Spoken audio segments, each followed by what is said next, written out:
Hello, everybody. Welcome to Tales from the Backlog, a gaming deep dive podcast. My name is Dave Jackson, he, him, and I'm the host. And I'm Bryan Skursha, he, him. And today we'll be covering Death Howl on the show. But first, if this is your first time here, I want to thank you for stopping by, first and foremost. And if you're worried about spoilers, here is the spoiler policy. As always, on Tales from the Backlog, we're not going to spoil the story. We're not going to talk about what the final boss fight is like, stuff like that, for a while. So you can look down in the show notes for a timestamp for when the spoilers begin. And until that point, you're safe. And also, if you like the show, please consider supporting it however you can. There are lots of free ways to do that. You can tell friends about it. You can share in Discord servers. If you're listening to the podcast, you can leave a rating and review. And if you're here on YouTube, you can hit like, leave a comment, stuff like that. And if you want to support monetarily, patreon.com/realdavejackson is the place for that. So with all of that out of the way, I want to reintroduce today's guest. Bryan Skursha is back on the show. Many-time guest of the show, one of the hosts of Pixelated Playgrounds and Spirit World Traveler. Bryan, welcome back. Hey, thanks, Dave. Great to be back. I've been called a world traveler, never a spirit world traveler, but you know what? There's a first time for everything. And my recent spirit world travelings, I'm very interested to share my tales of them with you. Right, exactly. Yeah, it's good to have you back here. By my count, your third time on the show. We did a Baldur's Gate 2 episode before.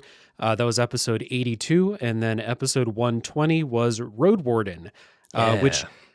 cool indie games. I mean, Baldur's Gate 2, that's a massive fucking game. And then we've got these like two moody indie games to come on and talk about. Real excited about this. A lot of parallels between Road Warden and this game in terms of tone, I think, which is interesting. I'm glad you reached out to me about this one. And you know, it's a very cool, moody piece, as you said, and I'm very intrigued by it. All the things it explores and the things it's bringing to the table mechanically too. Yeah, for sure. We've got an interesting show ahead of us. And the game, again, it is Death Howl. It is a deck-building RPG developed by The Outer Zone and published by 11-Bit Studios for PC in 2025. And as we're recording this, console ports just recently came out. So anyone who's listening to this, you can get this game basically on any modern system now. So I also do want to thank Evolve PR and 11-Bit Studios for a review code for this game. Thank you for giving me that access. Love it. Main credits for the game, and apologies in advance for name pronunciation. I'm doing my best here. Director, producer, art, game design, and story and writing credits, all to Malte Burrup. Additional game design credits to Rasmus Nielsen and Lasse Sommer. Music by Chris Burumslet and sound by Mads Vadsholt. Very small team here. The Outer Zone describes themselves as primarily a 3-person team.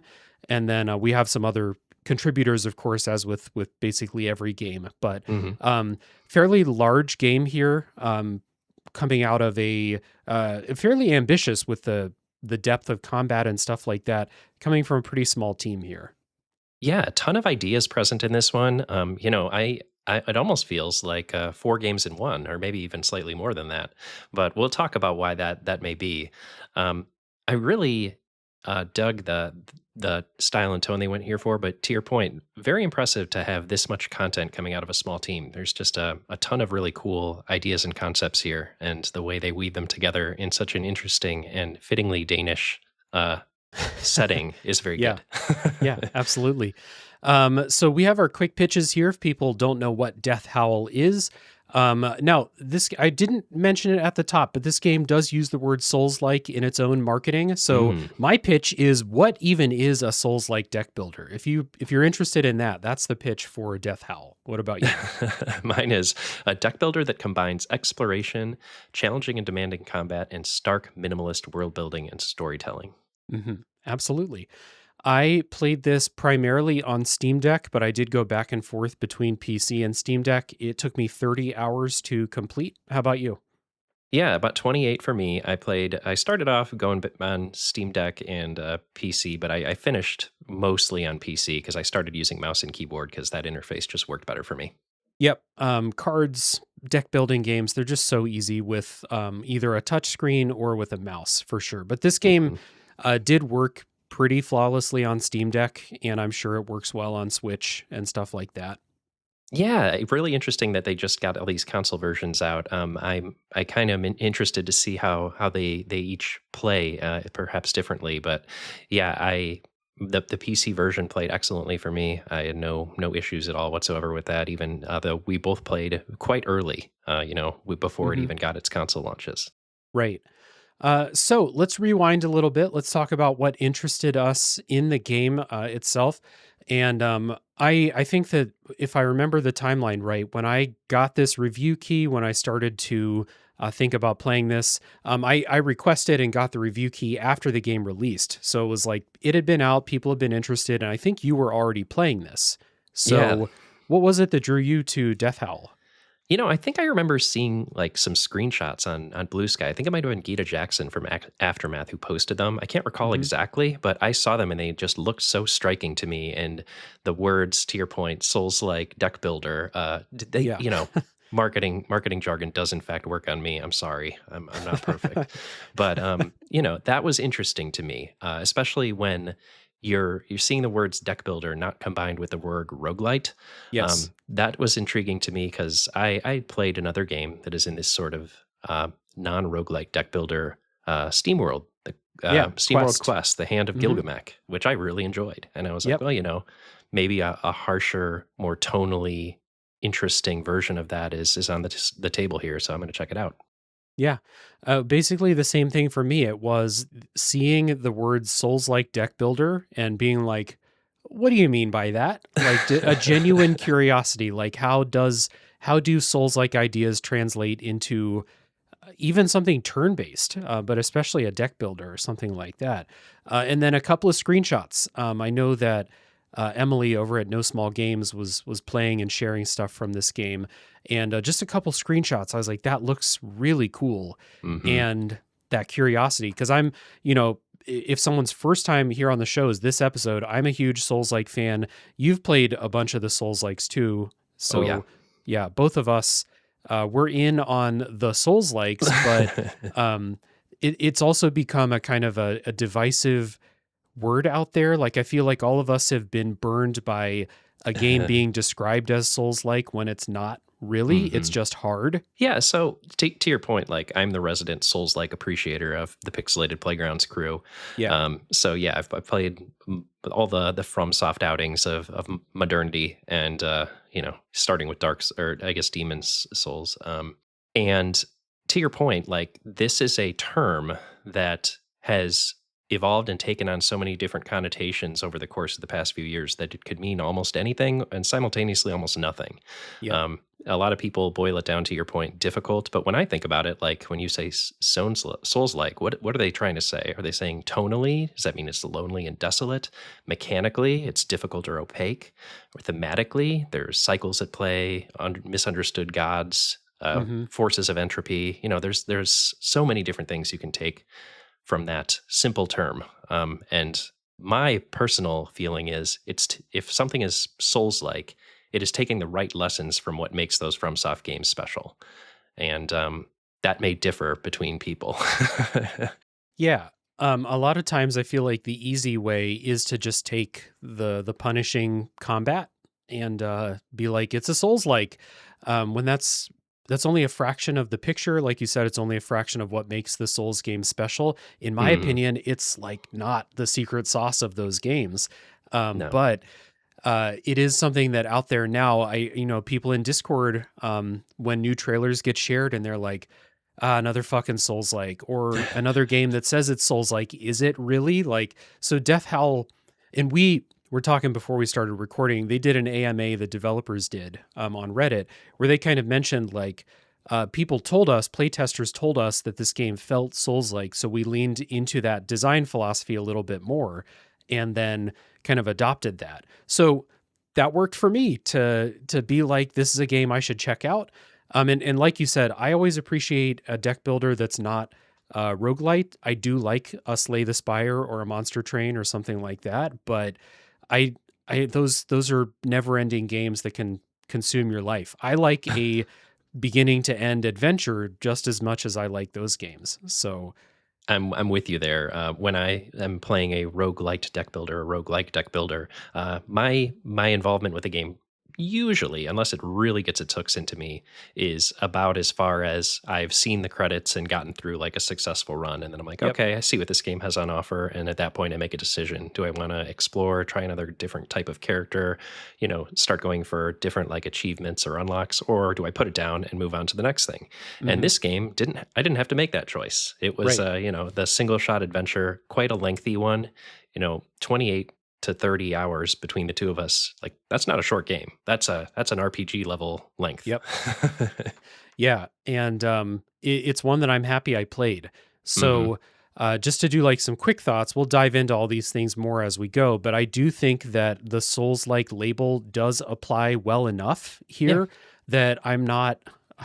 I say I'm not mad. I'm not actually mad when it happens. This is like a video game trailer is not going to affect me in real life, really. But like I play through this and I'm like, yeah, I see what they mean. I see Souls-like inspiration in here beyond just the combat's really fucking hard. And the combat is hard, but it's really excellent, I think. It's one of my favorite turn-based combats that I've played in a while.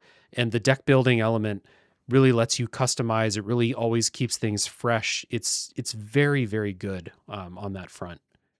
Yeah, I'll point out a couple things to that sort of to me are the markings of good sort of Souls-like influences. One, there's the very rote mechanical stuff like the bonfire esque Hmm. exploration, but I would say like player expression in terms of your ability to craft your quote unquote build, aka deck, is very Souls influenced, but also the exploration, the way you're poking and prodding at the corners of your explorable space for a soft spot, finding secrets that can power you up, Hmm. in pretty well hidden secrets too. Sort of not necessarily well signposted quests and hidden paths that can make you stronger. All of these things to me are signaling like a a world that not maybe doesn't care and center the player as much as something a little more mainstream or non-Souls like, but something that keeps you curious, which is always something that Souls likes have always delivered for me.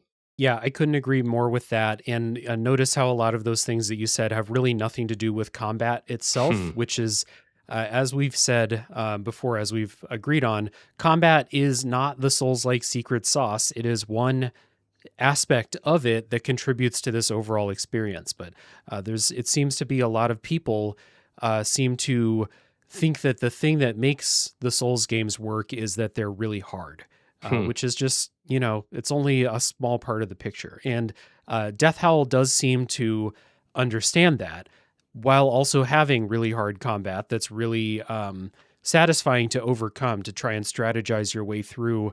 And this game does really continually mix things up. Like you can get comfortable with a build for a while, but the game is going to make you shift what you're doing at a certain point. And so you end this game unlike a say a roguelite deck builder. Hmm. I played 50 to 75 hours of Slay the Spire, but I don't feel like I understand all the different builds in Slay the Spire. I understood a couple that made more sense to me than the others, and I built for them when I had the chance.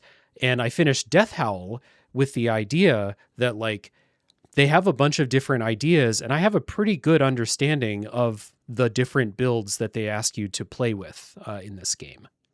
And I think the reason for that is that in this game, you're not leaving things as up to chance as a roguelite will do, right? Like the Yep. thing about a roguelite is your build will vary run to run because you're doing runs and because you're given different things that you have to adapt to over the course of it. In this game, they do get to that same level of variety, but they do so by continually testing the player and forcing you to engage with new mechanics, but not taking away the ones that you've already gotten Hmm. necessarily.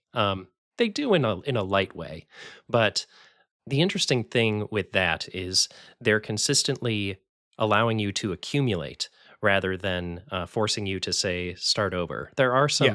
Yeah. soft resets, but no hard reset like a Right. roguelite. Exactly. Yeah. So we do have a pretty meaty game discussion ahead of us. So let's take our first music break here, Mhm. and we'll come back. We'll set up what the story is about. This game is pretty it places an emphasis on story for sure. So we'll set up what that's about, and then we'll get into those deck building mechanics and stuff too.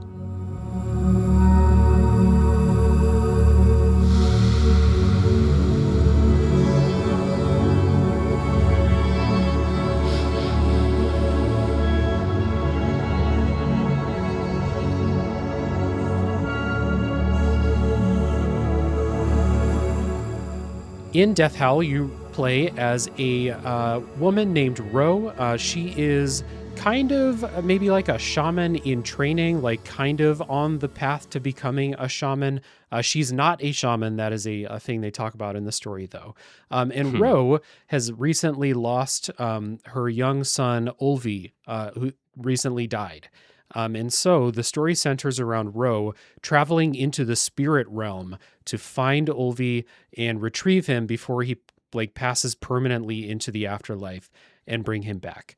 This was, I guess, anytime a child dies, it's unexpected and premature, but this happened very suddenly, and she feels a very strong need to bring him back. Like he was taken unfairly from her. So that's what this game, the story is about, is this journey that Ro goes on, and kind of following Olvi's spirit through the spirit world, in an attempt to bring him back. Yeah, and this bucking the trend of every game being a dad game is a Yeah, mom a game. mom game. Yeah. Love a mom game. Uh-huh. So yeah, Ro is obviously extremely driven. There's a really striking line near the beginning of the game where she says she'll drag her broken body over, any sharp rocks or something to that nature. Like she will do literally anything to be reunited with her child. And it's very touching and striking. I would say in addition to that, striking to me was a fairly unique setting here. Like Yeah. the sort of ancient Scandinavia shamanistic thing is something you don't see super often. Mm-hmm. Like I'm thinking there are games that I think are set in this region quite frequently because you Scandinavia, you get your Vikings and your Norse mythology and all Right, that right. stuff, but usually it's a little further in the future. This is quite ancient, Yeah. and I think that's interesting. Yeah, anytime you get like a shot of Ro in the real world, it's like they're living in like a They're hut. cave dwellers, yeah, Yeah, or basically. something like that. Yeah. So that's a good observation. It's a pretty ancient setting, and these things in here, these spirits that kind of mingle in the real world, the spirit realm, all of this is real. So Ro, you know, she's laying in her kind of dwelling with her family as she, goes to sleep, and her consciousness like goes into the spirit realm to try and bring her son back. And um it's interesting. This is a game that uses the difficulty of the game as a kind of reinforcer for like the difficulty of the journey that the character goes on. This is not going to be an easy thing for her to do, to go through the spirit realm and kind of defy the laws of nature, basically, to bring him back. The Yeah. game's really hard, and I think those things reinforce each other quite well. Yeah, it's speaking to something unnaturally, resisting the very forces of nature, um, working working to upset the balance of nature and defy it. It is pretty. I would say an impossible quest from the outset. Like you Mhm. are getting very early messaging that this quest is destined to fail. Yeah. Um, because nobody can defy the laws of nature in that way. Once someone dies, they are dead. They are taken by the spirit realm, and this is really a journey about um, Ro, to your point, trying to upset that, but perhaps it becomes something different. Yeah, so obviously it's a story centered around grief, as Ro is the most desperate that anyone could be, to Hmm. do the quest that she set out on. And like you said, all the times that characters tell you this is impossible, you can't do this, the forces opposing it are too strong. It's not going to stop her. She's the most driven. And the story premise, they really explore this from a lot of different angles. So I guess this would be a sort of a content warning of sorts. If the death of a child is a painful subject, this game is going to Mm, spend 30 hours dealing with that, through all right. the different, you know, the story beats are a little bit spread out as you play. You're not getting a cutscene every 15 minutes in this game or something like that. But it is really the only thing that this game is. It is deep diving this one drive for this one character and all the aspects of it. It is almost a meditation on grief Yeah. because, to your point, the story is told so starkly and so sparingly and so intermittently that it almost sneaks up on you at times. Like you'll Mhm. just be walking through the woods and suddenly you'll get an aside from a character or a side quest or a piece of the environment, a spirit, if you will, that is unveiling another facet of a meditation on death or grief or the way that humans react to situations where they're put in close contact with death. Yeah. It's really interesting how they've chosen to tell this story. I wouldn't consider it a story heavy game, despite the fact that you said it's very focused on story. It is, but it's a story told lightly and continuously, or rather, lightly and intermittently, not continuously. Yeah. We're very far away from the Kojima style of storytelling in something Mhm. like this. I do think we get a lot of video games about grief, and I do think that this game's approach to it is not unique, I would say, but it is told in a different type of way. Like, and it may just be a different perspective, like from a different culture. This game does feel very foreign to me. The Hmm. cultures on display, maybe like there has to be stuff in here that's like folklore from um, Denmark or the Scandinavia. region or something like that that I'm just not familiar with. And there might be a little bit of like mindset too that is just a little bit different from the way that I think about grief or the way that stories that I've played about games that I've played, movies that I've watched based on grief would kind of tackle the subject. Do you agree there? I do. I will say, like, I think it's fairly understandable. Like, everyone has a mother in their life. Yeah. I'm a parent, and as a parent, I'm the father. My wife is a mother. It is very understandable to me the lengths to which this parent will go Yeah. um, to rescue their child. That is extremely relatable. But to your point about like a cultural difference here, there are stories that this is pulling from, as I understand, that I was not fully familiar with. A Story of a Mother by H.C. Andersen. It's just sort of a 19 or 1800s folktale from Scandinavia, as Mm. well as Princess Tuvstar by Helga Kendlin. Sorry for pronunciation there, but also a story I'm unfamiliar with, but apparently containing tropes that this creator is pulling from.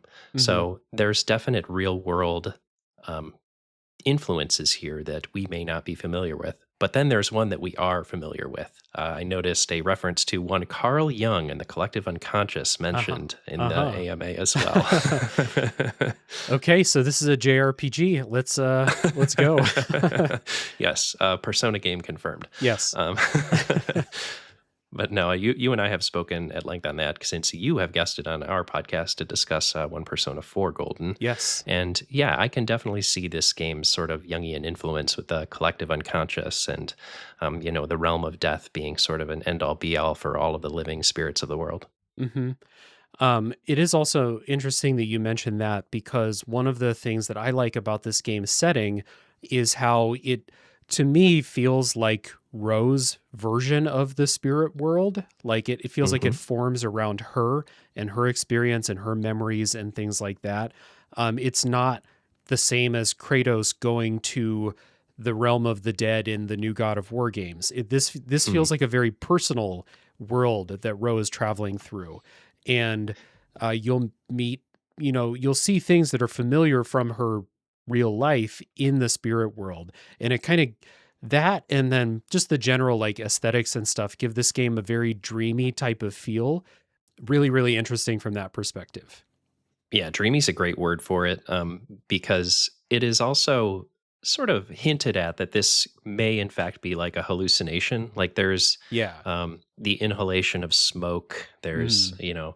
stuff going on in the awakened portion of the game where you're just sort of seeing a cutscene of how Ro enters the spirit realm that leads you to believe that this is like a ritualistic thing that these ancient people did, and while we're seeing it in the game as her wandering through the dreamy spirit world, in real life, this strikes me as a hallucination. Mm, very well could be. I mean, I don't think you'd have to adjust much about your No. understanding of what she does, whether it's dream walking or a hallucination. Yeah.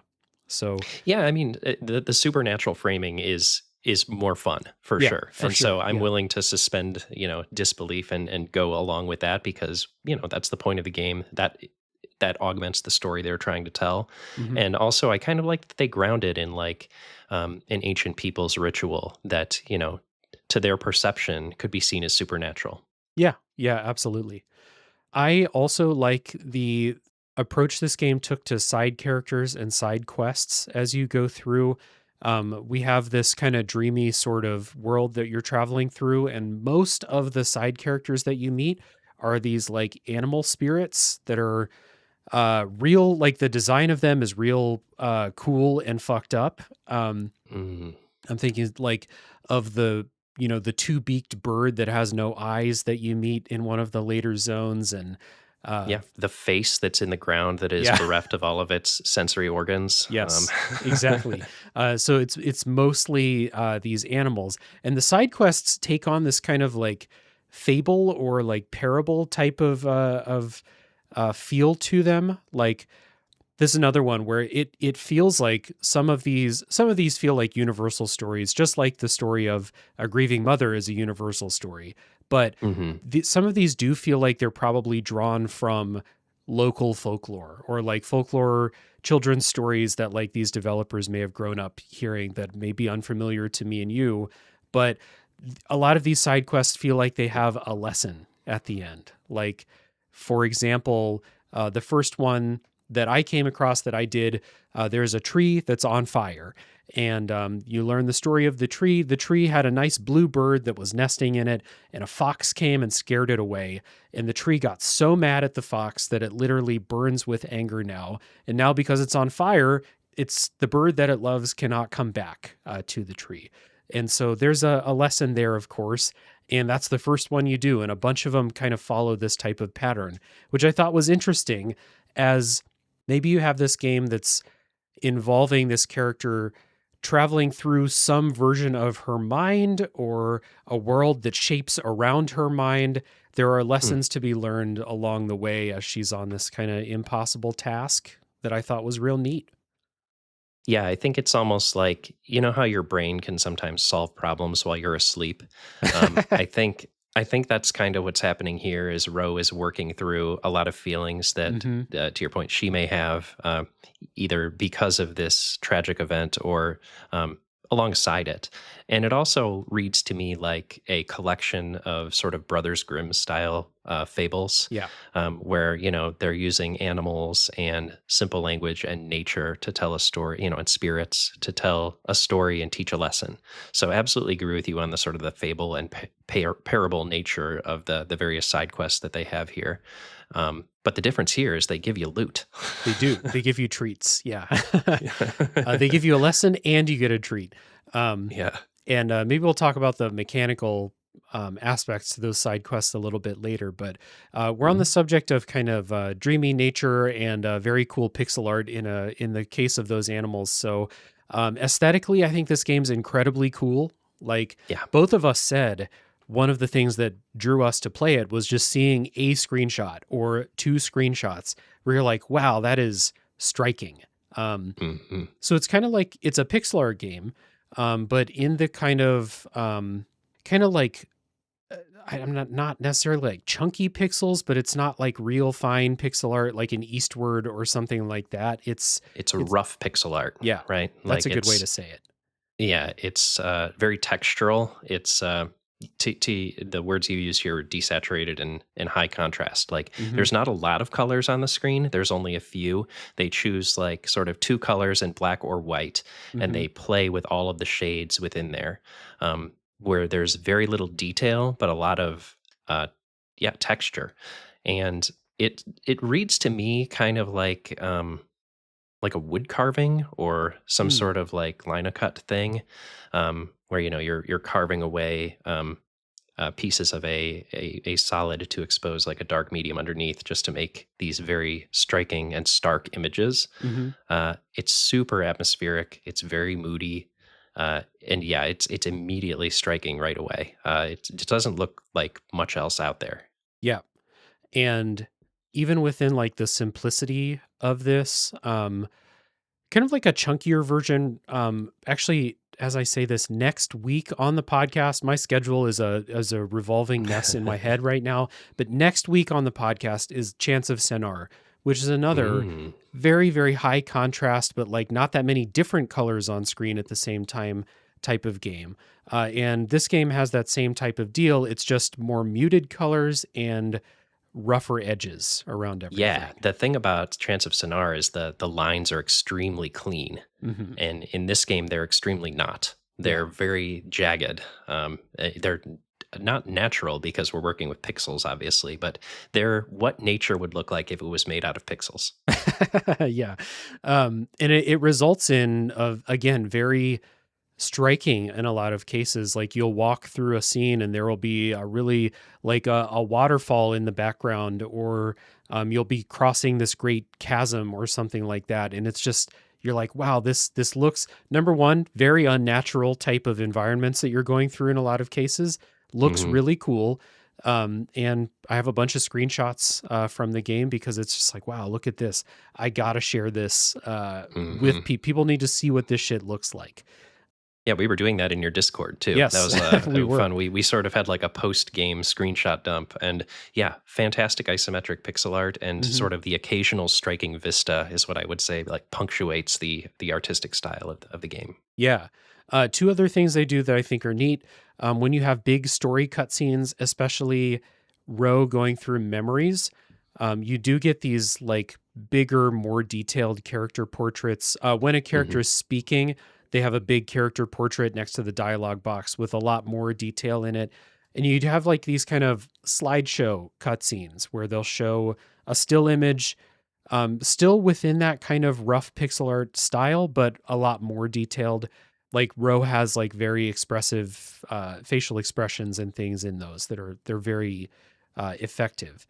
And then the other just visual touch is before you go into combat, you can see the arenas and you can see the enemies laid out on the grids, but it has Mm. this shimmering like mirage type effect over it that just continues to build that kind of dreamy feeling to it. Like you're not 100% positive what's in there until you actually enter the combat arena. And then, yeah, then you see what you're up against. But it gives it all goes toward that kind of dreamy atmosphere. Dreamy and semi intimidating because it's pretty clear early on that something is not right in this spirit realm, and there's like a darkness that Hmm. permeates all aspects of what you are wandering through. Like if we're Yeah. talking about like pixel art that depicts nature, you can take that in a very positive light. And when we say dreamy, I would argue that this is like a darker nightmare adjacent dream, Hmm. because it is nature depicted in a dreamlike way, but also dark Yeah. and very foreboding. So there's definitely a darkness present in this art style that gets across the state of the world that Ro is trying to navigate extremely effectively. Yeah. Souls like everyone's having a bad time. This place sucks. It's bad out here. a Um, world permeated by despair. yes, exactly. And then I think the music and sound are both excellent in Hmm. here. The music is very atmospheric, and if I had to describe it in one word, I'd use the word thick to describe the music.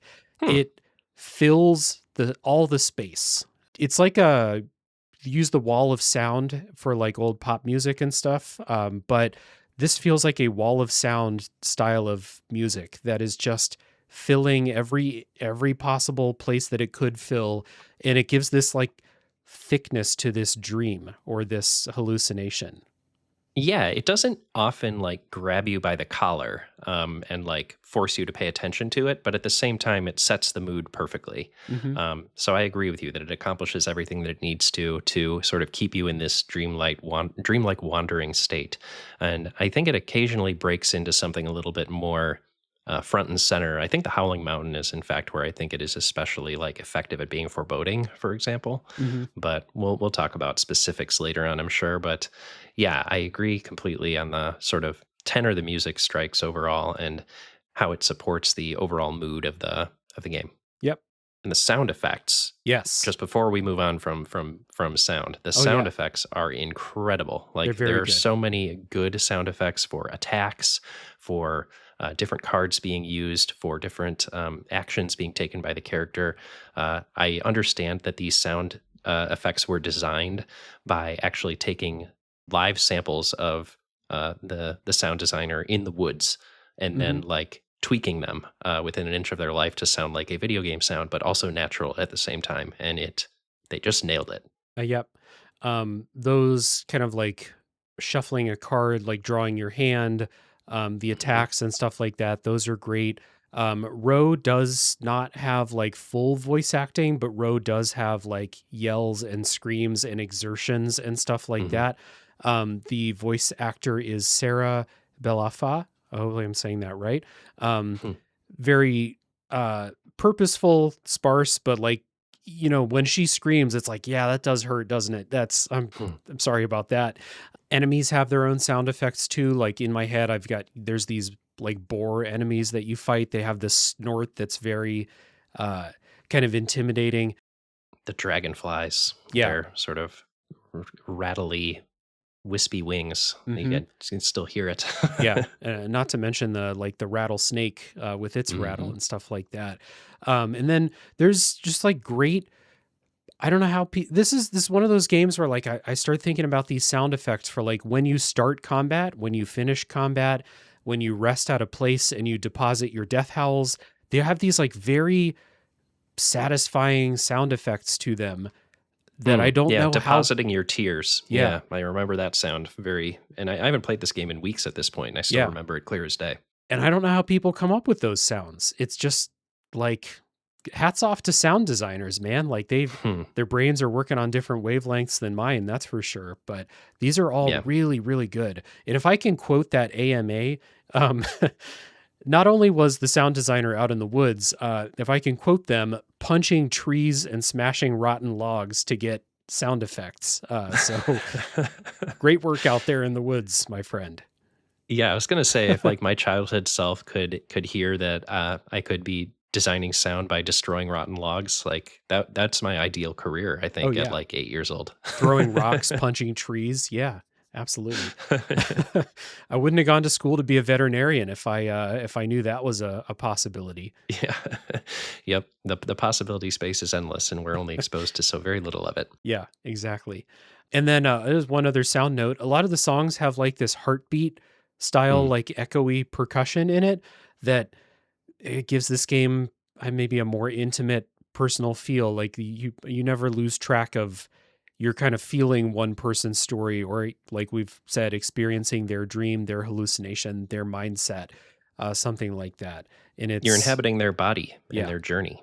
absolutely. So just man, it's one of those games that like I'm not sure that I would boot up the Death Howl soundtrack to listen to while I work, but this is one of those games that tells you like that's not all that video game music is here to provide, a catchy melody or a nice chill thing to work to or something like that. This is so atmospheric. It really knocks it out of the park.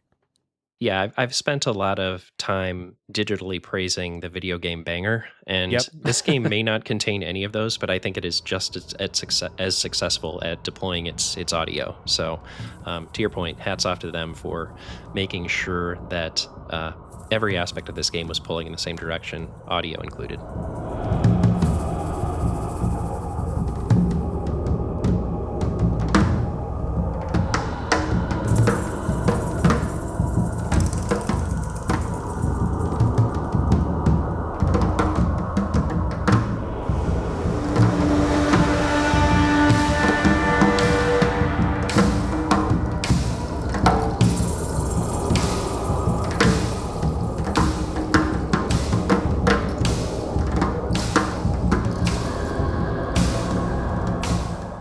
Everything pulling in the same direction.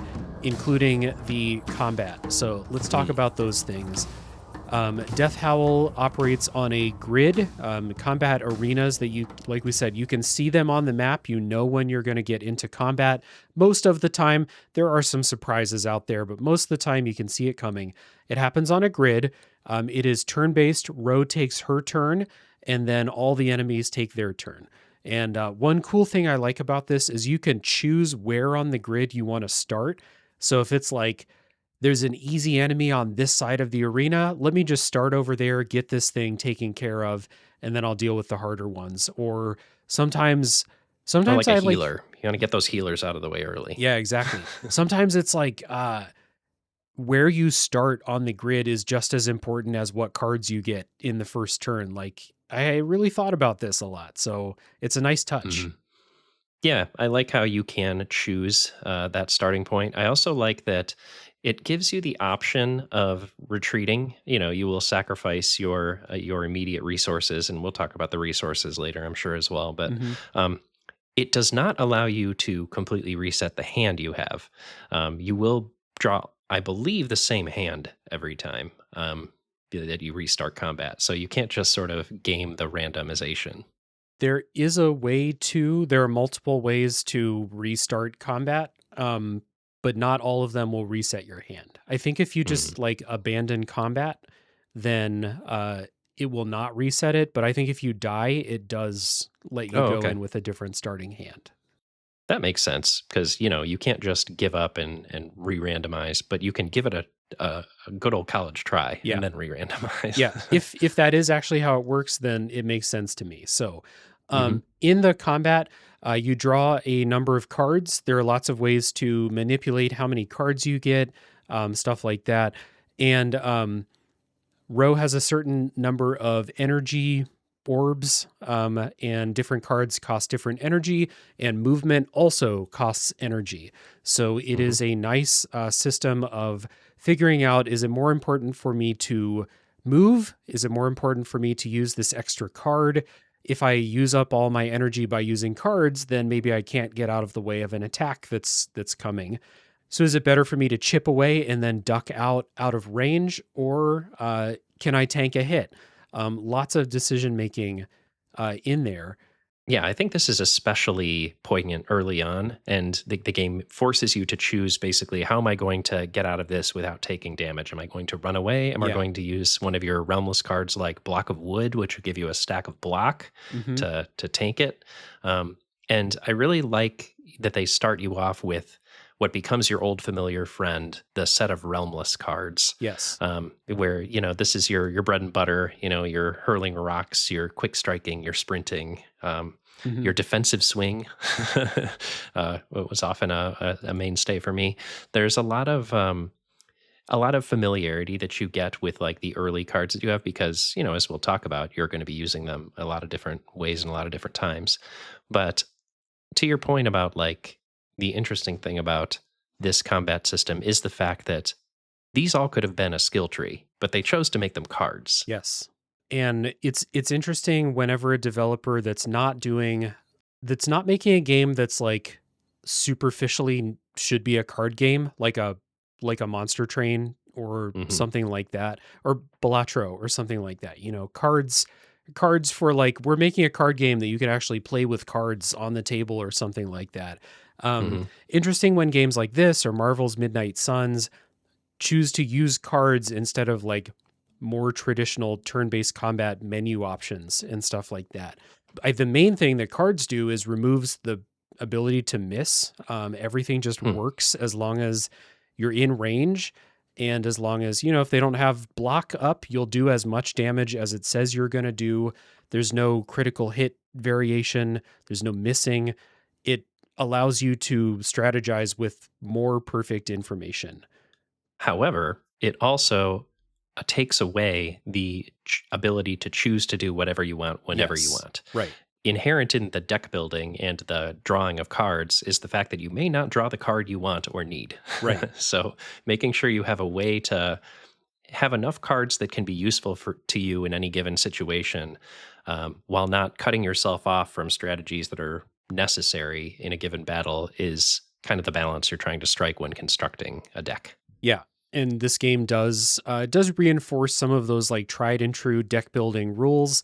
Like Hmm. you're allowed to have 20 cards in your deck. That doesn't mean you have to have 20 cards. And if you have more cards, that means that one card that you love is going to come up less often. So maybe Yeah. less cards is better.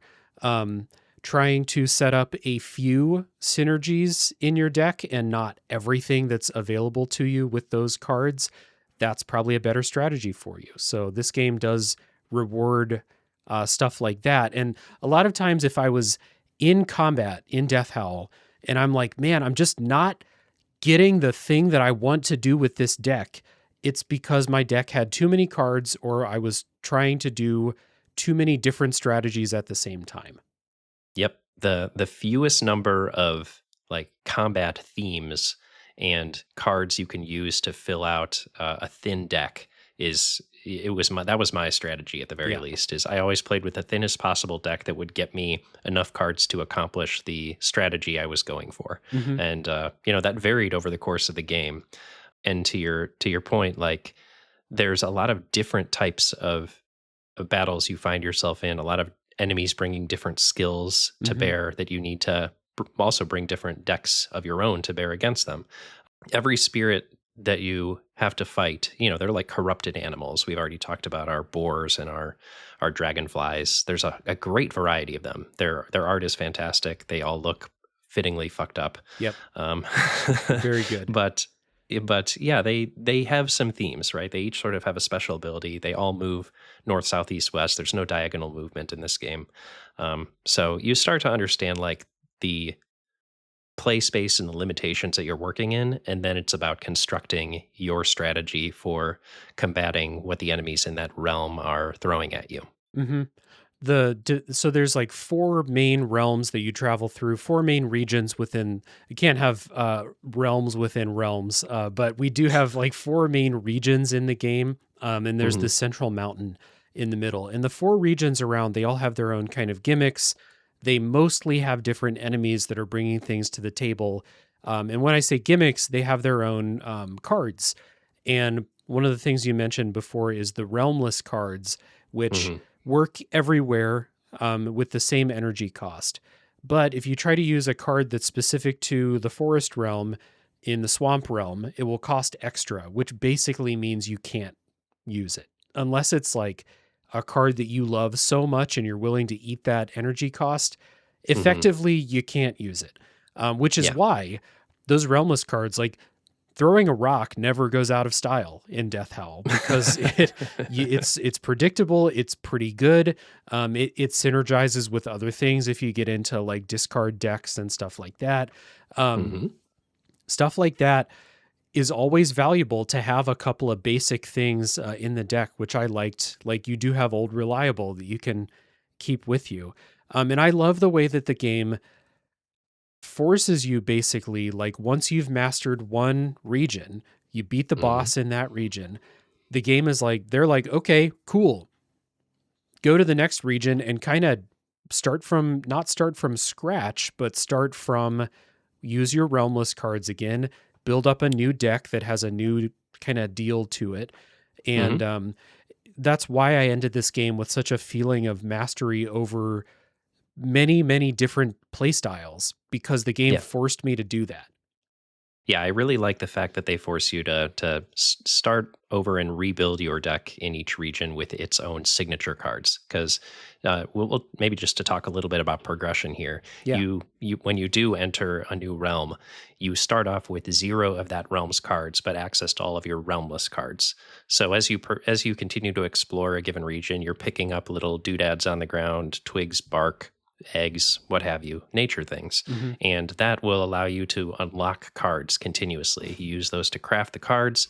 That, along with the core resource of the game, the Death Howls, which you get for defeating enemy or Hmm. spirits rather, will allow you to craft new cards in a given region. And yeah, to Dave's point, like the most important thing you do, and this is why I said it's basically like four games in one. You're playing four short deck builders, not one long one in Hmm. this game. And then at the end you get some payoff for that. It's very, very cool that they sort of continuously challenge you to adjust your strategy. Yeah. Like for example, the first realm that everyone starts the game in, I built my deck. Each realm usually has a couple of like possible strategies to build around. You can't really do both. You got to pick one. Mm. And so I built a deck around discards. So cards will have special effects if discarded. Cards will have special effects if other things have been discarded during the turn. And I built a deck all around synergizing discards. And then I got to the next realm and discards. Well, number one, those cards are all expensive, but the new cards in the next realm have nothing to do with discards for the most part. So it's like, okay, I feel like I got a handle on discarding. The next realm maybe has an emphasis on poison. And so you can Hmm. build up a deck full of cards that poison enemies, remove poison from yourself, stuff like that. And you do this over and over, and you end the game with a bunch of different ways to tackle the game's hardest challenges. You have tools in your tool belt at the end where you're like, man, this thing I'm trying is not working. I wonder if that awesome deck built around movement will work for this fight. And Hmm. so it's like so many different levels of strategizing and deck building and approaching a problem and problem solving, I guess, where it's like Hmm. all the way down to this individual fight, I might need to change my strategy for this region. I definitely need to change my strategy here. And then when you get to the hardest challenges in the game, you've got so much at your disposal. This is really fun. I love games like this that teach me all the tools, and then they're like, okay, here's the tough challenge. What do you got? What do you got for this? Yeah. And unlike you in that first area, the distorted hollows, I did not use the discard mechanics very much. I used the Okay. buffing. In that Okay. area, it was the other option on the table to me, or from my perspective, was buffing your attack. Hmm. So that was what I was doing. I was just trying to get my damage number up as high as possible and then unleashing on the enemy. Yeah. And yeah, there's sort of like mechanical themes, and there's rarely overlap between areas. There is some overlap, but to your point, you're disincentivized from using old cards in a new region until very late because there's just that mechanical penalty of the additional energy cost is just so steep. And I got to say, like, it's kind of risky of them. Like, I definitely know why they did it because they don't want you to steamroll the game with one deck that you built that's perfect for every situation. Hmm. Um, but it is kind of risky for them to be like, oh, you thought like this region was really well balanced and you felt really great about the things that you were able to make here. Well, you're not doing that. We built this whole new thing here, and I felt like all of the different regions had the same kind of process where I got in there and I'm like, oh man, I'm drowning out here. I Yeah. need some new cards. And then once the engine really gets going, I ended all of these regions being like, this deck is unstoppable. Like Yeah, I'm this is kicking my ass new out here. favorite. Yeah, exactly. Yeah. Yeah, I had that. I had that feeling 4 different times throughout the game. Is like, yes, I find this is super powerful. This is now my favorite deck I've constructed yet. Hmm. And the games continue. The cool thing about the way they design this game is you get that feeling not just once per game. You get it 4 times per game, or Hmm. maybe 5. And I really appreciate that. Like most games in this vein, whether it's an RPG or a deck builder, allow you to have that feeling once per run slash game. Mm. And in this game, they allow you to do it multiple times, and that is fun. Like the cool thing about any like maybe even think about like a 4X game. What's the coolest part of a 4X game? It's the early part where you're expanding, you're discovering, you're Mm. learning, you're getting your engine going, as you said.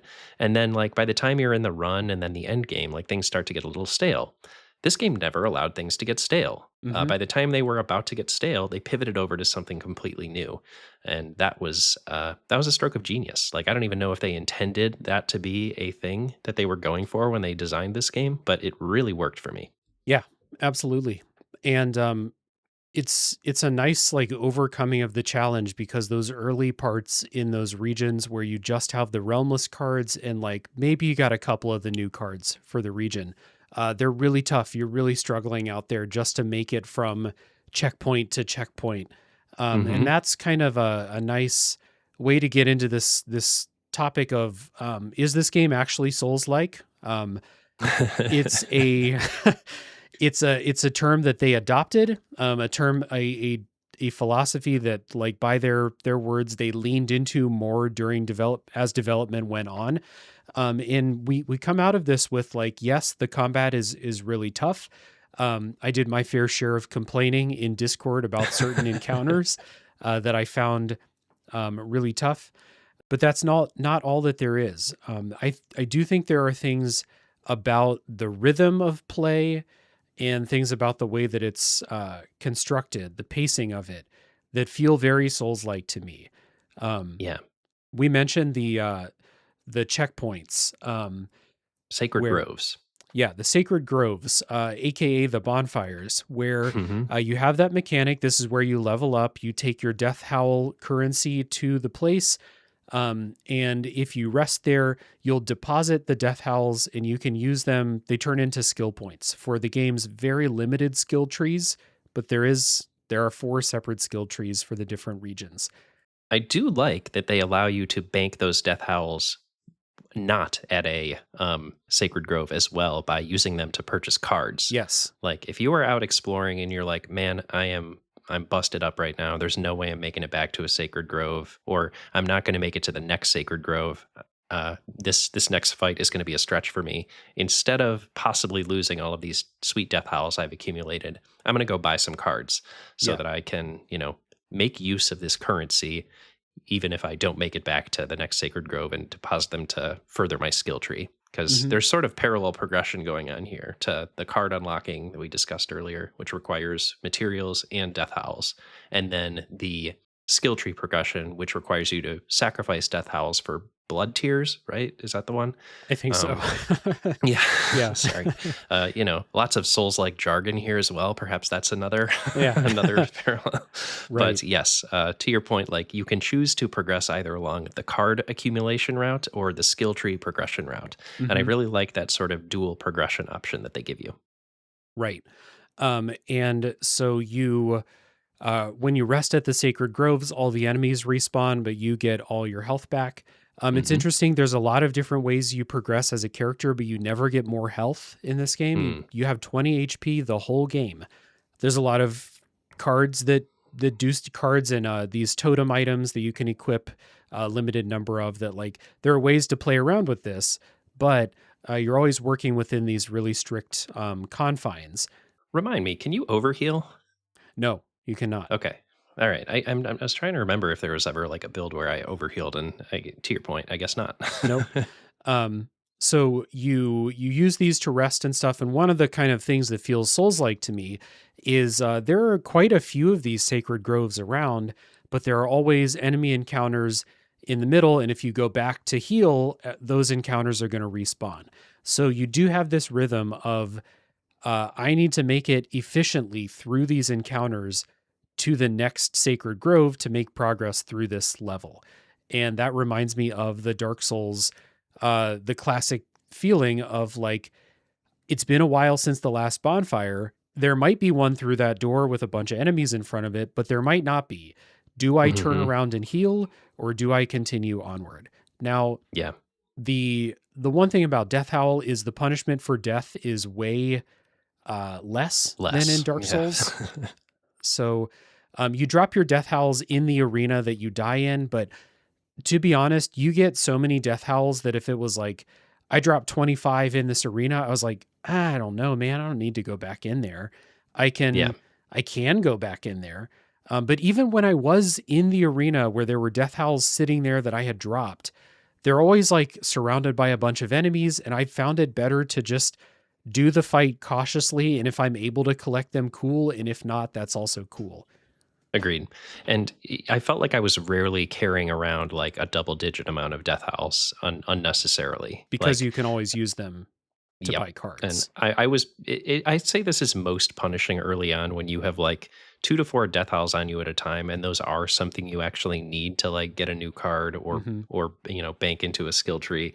But then it becomes less and less of a burden over time. And yeah, to your point, like you usually have enough materials on hand that you can, instead of, risking it all in a fight and losing 20 Death Howls, you can craft a few cards, make some parallel progression, and then get through that fight and still bank a bunch of howls into death or blood tears at the next Sacred Grove. Yeah.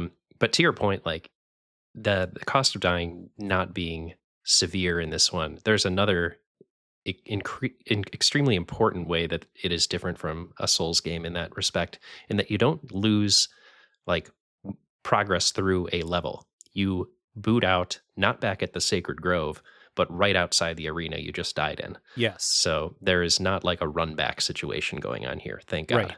That's true. The issue would be you can abandon combat at any time and like restart an encounter with the amount of health that you started it with.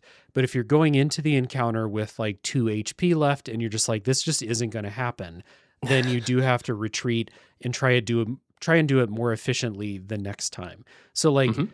it's kind of reminiscent of that rhythm of a Souls bonfire to bonfire type of thing, just a lot less punishing. One other way that this game feels kind of Soulsy to me is in the combat, because there's movement in here, as opposed to like trying to think of like a Slay the Spire run. You'd either try to just kill everything as fast as you can in combat so Hmm. they can't hit you, or because they tell you what they're going to do, you're like, okay, they're going to hit me for 8.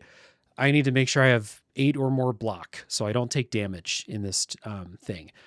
Death Howl has block as a mechanic, so you can build around that. And there's one region that like specializes in block builds. But it does have this rhythm to me because there's also movement where I duck in, I tag this enemy for like a third of its HP. And it's actually Mhm. smarter for me to use my remaining energy to duck out again and get far away from everything so that I take minimal damage that way. It's going to be more efficient for me to take 2 damage per turn and have the game last 4 turns than to take like 5 damage a turn and like do more in that same time. Like because you're not just doing one encounter, you have to do a string of them to get to the next checkpoint. You got to think that way. And especially in the boss fights, which I think are really fucking good in this game. Yeah. There is this rhythm of like, okay, here's my chance. I got some cards to get in there, get some quick hits in, but save 2 energy to get out and Mhm. minimize the damage that comes to me. Because, like you said, 20 HP doesn't really go a long way when some of these things can hit you for. Some of these things hit for like fucking 8, 10 HP if you get hit with a Yeah. gnarly attack. And I think it's always worth noting that like most enemy attacks that are the powerful ones are ones that they cannot move then use. So if you're moving in such a way that they cannot immediately hit you, to your point, using the retreat option, you're probably going to get some chip damage rather than like a big, tusk to the face thrown your way. Yeah. Um, and that is important, right? Having some way to either maneuver or mitigate damage needs to be had, and usually to the point you're making, the maneuverability was more important because you could manage chip damage across the several battles you need to do between bonfires, but taking a, a bunch of really powerful hits, there are some regions where that's a viable strategy. To your point, the Mhm. north region, that is. Um, and now that I'm thinking about it, these regions are basically just inviting you to play different classes, aren't they? Yeah, Um, kind of different characters. Yeah. yeah, but yeah, I think the way that they set this up to make maneuverability super important plays well into the strength of the grid-based combat. Yeah. And it just gives me that feeling of like thinking about fighting a boss fight in a Souls game. The way to do it is to wait for your opportunity, duck in, get a couple Hmm. hits, duck back out, let your stamina regen, wait for Hmm. the next attack, be ready for it. And this game feels the same way. It's just turn based. And it really feels like they nailed the rhythm of fights in a Souls game. Hmm. If it was intentional or not, it still felt that way.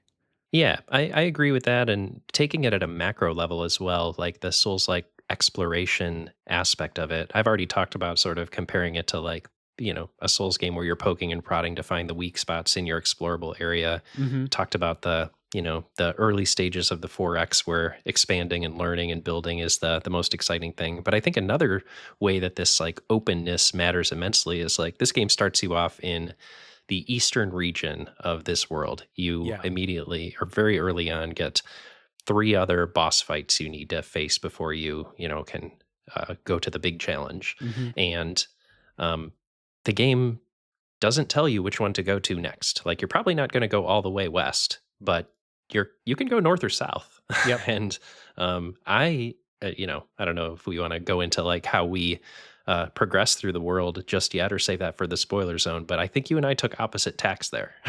Yeah, it sounds like we did. And I think that results in us feeling differently about the fact that you can go in either direction. Because I'll just say I went north first, and north felt way harder than going south.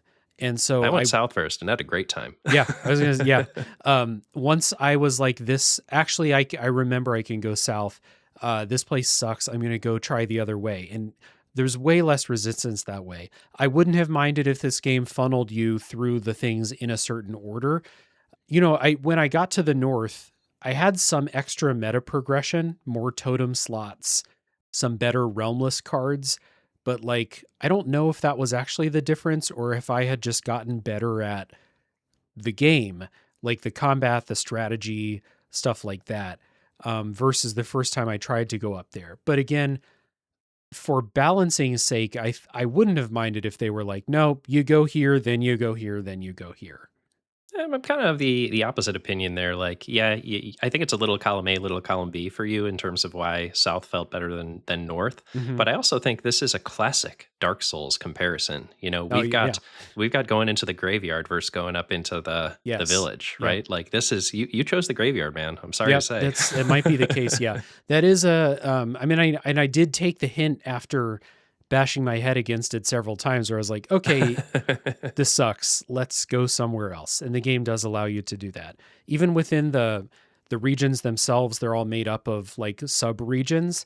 And if you're in one and you're like, man, there's an encounter in this corridor that I need to go through because it's like the path to the boss or whatever. And if you can't do it, go somewhere else. There's side quests to do. There's stuff. There are other places you could be right now. So Yeah, probably more of an Elden Ring than a Dark Souls in that way, yeah. right? You can just go around a lot of times. Yeah. And to your point, like you can see where encounters are on the map, and they are of different caliber, right? Yes. There are spirits, then there are elder spirits. And Mhm. usually there's like something good behind an elder spirit, like it'll give you some blood tears or it'll give you a totem or something like that. Mhm. But they reward you for taking on the extra challenges, but they're just that extra. Yeah. You don't usually need to do them. Right. I will say, I thought this combat was so fun and rewarding that I did all the side quests. I did everything in the game. Even when I got to the point where it was like the final area is open to me, I could go beat the game. I was like, I'm going to go try the other side quests. They often result in like interesting mini bosses or like just a really fucking hard encounter in some cave somewhere. Like, I had so much fun with this combat system that I wanted to see everything that the developers made for me to experience. Yeah, I did, I would say 80 to 85% of it. I did not drain each region as I was moving on. And weirdly enough, like that resulted in a net of 2 hours of difference between our total playtime. So Mhm. that's a bit of a head scratcher. Maybe I spent longer than I thought. But Well, if you're doing like late game map cleanup, you have a great deck for each Fair. region, so you can just steamroll most. If you got to go through those basic encounters again, you can just steamroll them on your way to a specific place. You can also warp around any sacred grove Mm. that you've ever been to. You can fast travel, so it's another way if you're like, I don't know, I got through this place by the skin of my teeth, but I don't know if I could make it back again. You Mhm. can just fast travel out. Just get out of there. Go do I do something love else. that affordance of the infinite fast travel to any sacred grove across any region. Very useful, Yeah. and necessary, especially for the cleanup activities that you were talking about there. Yeah, for sure.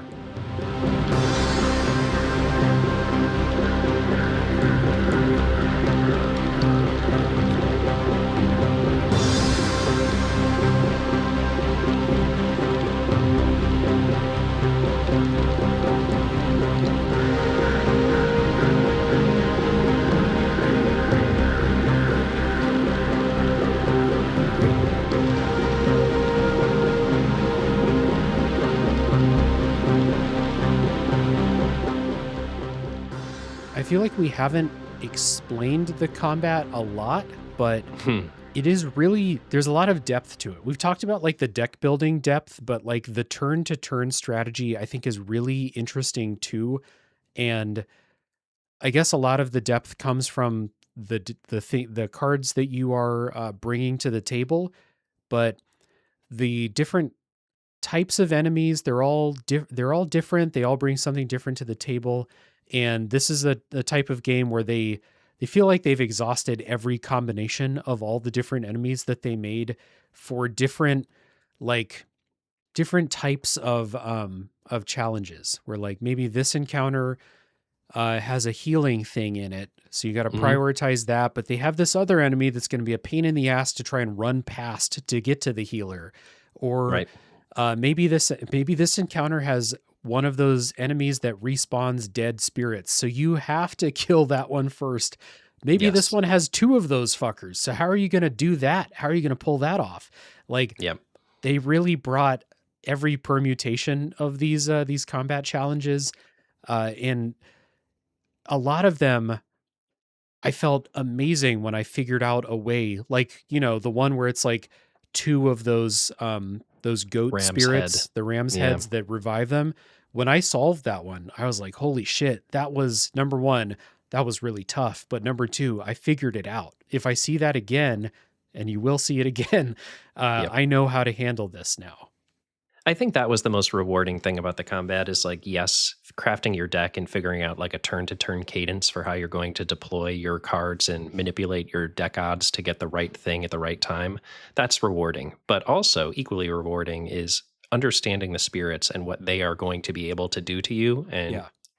counteracting that, making sure that don't allow the ram's head guy to ram you into a wall or then resurrect his buddy, making sure that they are off the table before any of that happens, or avoiding a poison attack because there's nothing worse than getting poisoned. Oh yeah. It's um, an emergency in this game. yeah. So I think that is a key thing, is like, just like in, say, a Souls-like game, like knowing your opponents and making sure that you're avoiding the things that they're going to do to punish you, while Mhm. simultaneously making sure that you are doing the things you need to do to punish them, is key. Yep. You can always like mouse over, or on Steam Deck or on consoles, there's like a shoulder button you press, I think. You can highlight an enemy and you can see their range, that they can move in the arena. You can Mhm. see like, oh, this enemy has this quality where if you attack it head on, it will counterattack you. So you better make sure it's worth it. Or if you know this enemy doesn't have a melee attack, get in melee range and then hit it so it can't counterattack you because it doesn't have a melee attack. Like you learn those things and you learn how to take out these specific things really well, even though the game doesn't give you Into the Breach style perfect enemy intent and information. Yeah, yeah. It's always satisfying to realize this enemy is fragile from behind, Yeah. and then figuring out a way to exploit that, right? Like that is one example. There are a dozen in this game easily. Yeah. So there's lots of different interesting ways the game rewards you for knowing your opponent. Yep. And it results in a game that, like you, I beat this weeks ago now. And I'm here thinking about the game recording, and I have like specific encounters that I remember that are not Hmm. boss fights. They're just an arena with some dudes. And I remember like why it was challenging and what I did to overcome it, because there's so much strategy and learning that goes into it that you do feel like they do make an impression, even just like a regular ass combat arena sometimes. All the Oh yeah. bosses are like mega memorable, very challenging Yes. tests of your deck and your strategy in that region, but it's not just the bosses that make that kind of impression. I think that's a hallmark of a very strong combat system and very strong encounter design. When you can be like, "Do you remember the one that had the two rams heads in it?" You're like, "Yeah, of course I remember. Oh yeah. I'll Everyone probably never remembers forget that that one. shit." Yeah, yeah, Yep. No, the spider and the elder spider with the healer in the cave. Yeah, hmm no, f that fight, man. That yep, was awful. Just like that goddamn archer on the bridge in Anne Orlando. yeah, exactly. Yep. So yeah, Uh, this feels like we've kind of touched on what needs to be touched on. I feel like with the combat, the deck building for now, we'll talk about like how did we beat some of the bosses later on in the spoiler section, but enough to say this again, this is one of my favorite turn-based things that I've played in a while, and I'm like basically always playing a turn-based RPG of some variety, and this combat, this deck building, the way they work together, just really felt excellent. It's really hard, so I got mad along the way because that's how I That's how it react goes. to Yeah. adversity. But uh, I did genuinely have a great time with this. Yeah, me too. Like there were definitely some fights where I, would bang my head against a wall for several attempts. Think, oh man, I'm not having a good time right now. I'm going to take a break. Luckily, having played a lot of games of this, again, once again, earning its Souls like moniker, like games that will wear you down, and uh, knowing the right strategy as a player of said games to cope with it. For me, that is stepping away for a minute. Yeah. Is important. It's just as important to know how to metagame as it is to game, it turns out. Yeah, absolutely. The strategy of put it down and try again tomorrow basically never fails. So, Undefeated, yeah. yep. So, at the end of the non-spoiler section here, is there a particular type of person that you would recommend to play Death Howl? I know it's like a general recommendation. We both think this game is quite good, but who do you think this especially appeals to? Hmm. Yeah. So I would say this is I would say a strong recommendation for me of folks that like customization and deck building and being able to have a great deal of player expression in the way that you tackle challenges. Also for fans of moody and atmospheric um, games that are demanding of the player. So yes, it earned its Souls-like moniker. All of those things that I just described are also things I would recommend people a Souls-like game for. Yeah, absolutely. A definite recommend for, like we've talked about, people who love deck builders but don't want a roguelite or just want to Mm, see one that's not that. I'm not anti roguelike deck builder, but I do like to see a linear take on it with mhm. progression from beginning to end.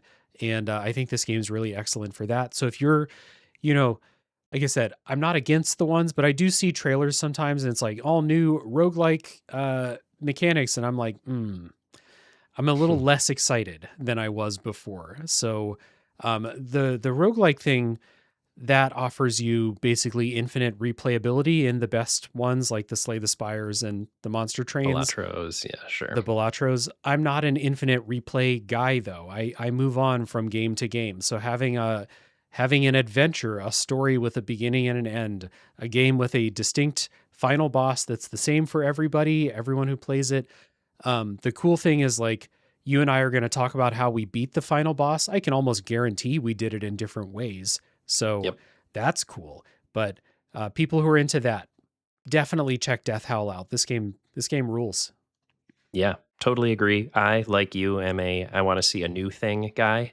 It's very rare that I will continue to revisit a game, even the best roguelike deck builders of, the ones we mentioned. So totally with you there. Yep.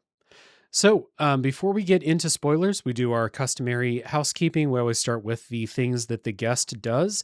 And as I said at the top, Bryan is one part of Pixelated Playgrounds, and you will hear another part of Pixelated Playgrounds, Josh, on a future episode. So it's your turn before Josh gets to it. Tell the people about the show and where they can find you. Yeah, sure. Thank you. As you mentioned, Pixelated Playgrounds is a video game book club podcast discussing the art and craft of video games. It is me, Josh, Clint, some combination of the three of us discussing a game. Its mechanics, themes, story, narrative, etc. How they all work together. We take a bi-monthly approach. We do 2 games a month, and we cover everything. We cover the biggest games. We cover the smallest games. We cover stuff you've never heard of. Sometimes we cover a subject that contains multiple games. It's kind of whatever we feel like at the moment. And yeah, if you like Tales from the Backlog, I think you'll enjoy what we're putting out there too. Mhm. At least I hope you will. Feel free to check us out. We're at Pixelated Playgrounds at gmail.com if you're wanting to email us. I'm on Blue Sky at bsushi. Josh is at jgalecki.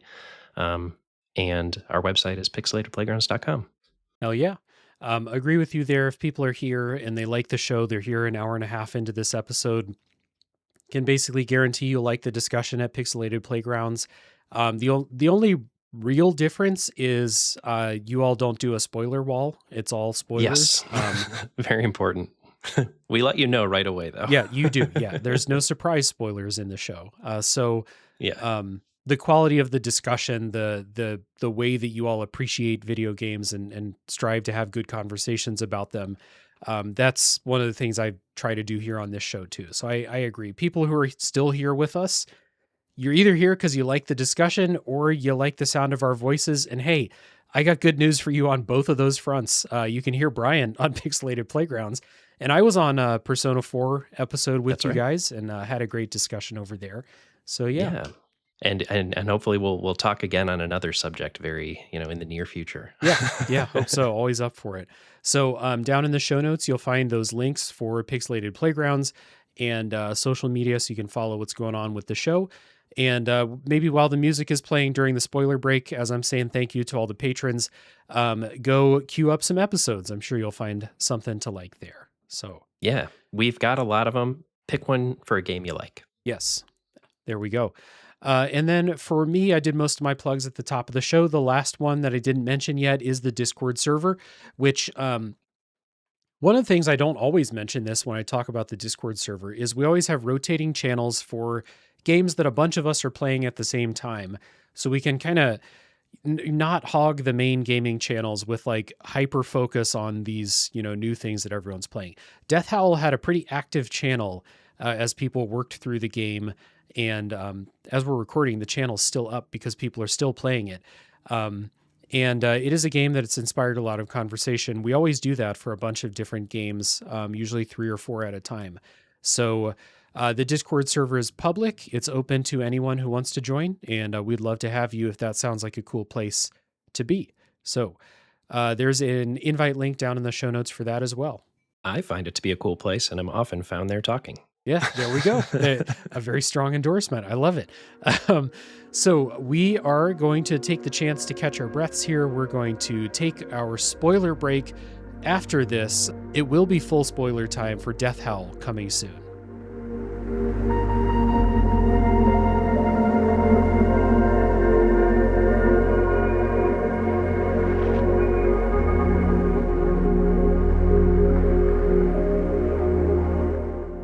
All right, before we get to full spoiler time for Death Howl, I would like to say thank you to the patrons who help support the show. A big hearty thank you goes out to Chris Nelson, Zulgeek, Chris Copleen, Eric Guess, Rick Firestone, Nick Vicori, Soccer, Cupcake, Kyle, Christian S., Matt aka Stormageddon, JD, Doug Leaf, Jason Emery, Bryan Skursha, Jenny E., Marcus O'Neill, Stefan, Drellish, Rigamort, Silkanet, Levi, John E., Aliasi, Joseph Hooper, Aaron, Squill, Alan Kress, Doug T., Retro Overdrive, One of Many Tots, Magic Crow, Offshore Meteor, Curly Bright, Ian L., Steve Yeager, Trash Dog Actual, Matthew Maloney, Delaney and Jack McBride, Ethan Young, Michael Lassen, Michael Matuzak, Brian Andre, and many more.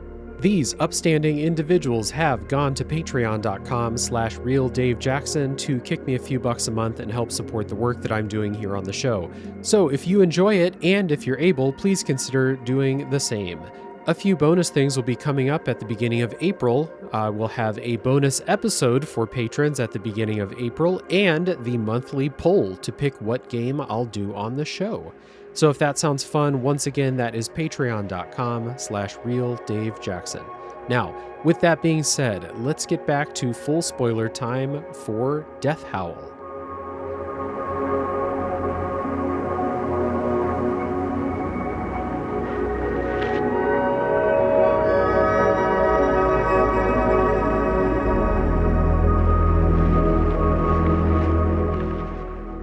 All right, we're back. It's full spoiler time now for Death Howl, and the usual disclaimers before we dive in. We're not going in a linear walk through the story. It's a non-linear type of progression in some ways, but we might talk about a late game boss fight or the final boss fight within a couple minutes. I don't know where this is going.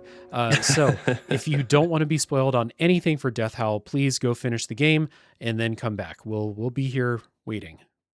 So let's start with favorite area gimmicks, kind of a mechanical thing. So was there a particular part where you really enjoyed that area's gimmick, that area's boss fight, stuff like that? Yeah, I would say my favorite area to build a deck in was probably the hostile plains, which was my second area. They focused on mobility mechanics, Yes. backstab, phasing through enemies, and I also liked the boss in that area the best. However, that wasn't the area where I built the most effective deck. Okay. That is reserved for the poison area, which we can get Okay. to. So let's talk the hostile planes. The area names are like they're kind of like Teflon. They slide right off of me. I don't remember the names of them very well, but I I got do them written know that down, so I can bring that. there we go. Good teamwork. So the movement based deck ended up being one of my favorites and ended up being when you get to the end and the penalties for using different areas cards goes away, and they're basically like, use your best, bring your best, you're going to need your best, so Yeah. bring what your best is. The movement deck was one of my steady go-tos in that last area too, because it's just so like they can't hit me if I'm nowhere near them, so I'm getting the fuck out of there after I do my damage. They had the one like buffalo charge attack where you got to move like Yes. 4 spaces for very cheap. Yeah. Use that a lot.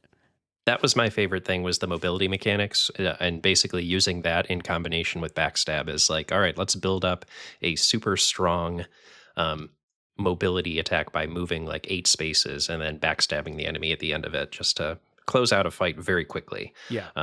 Usually that was the way that I was handling things in that second area for me, hostile planes.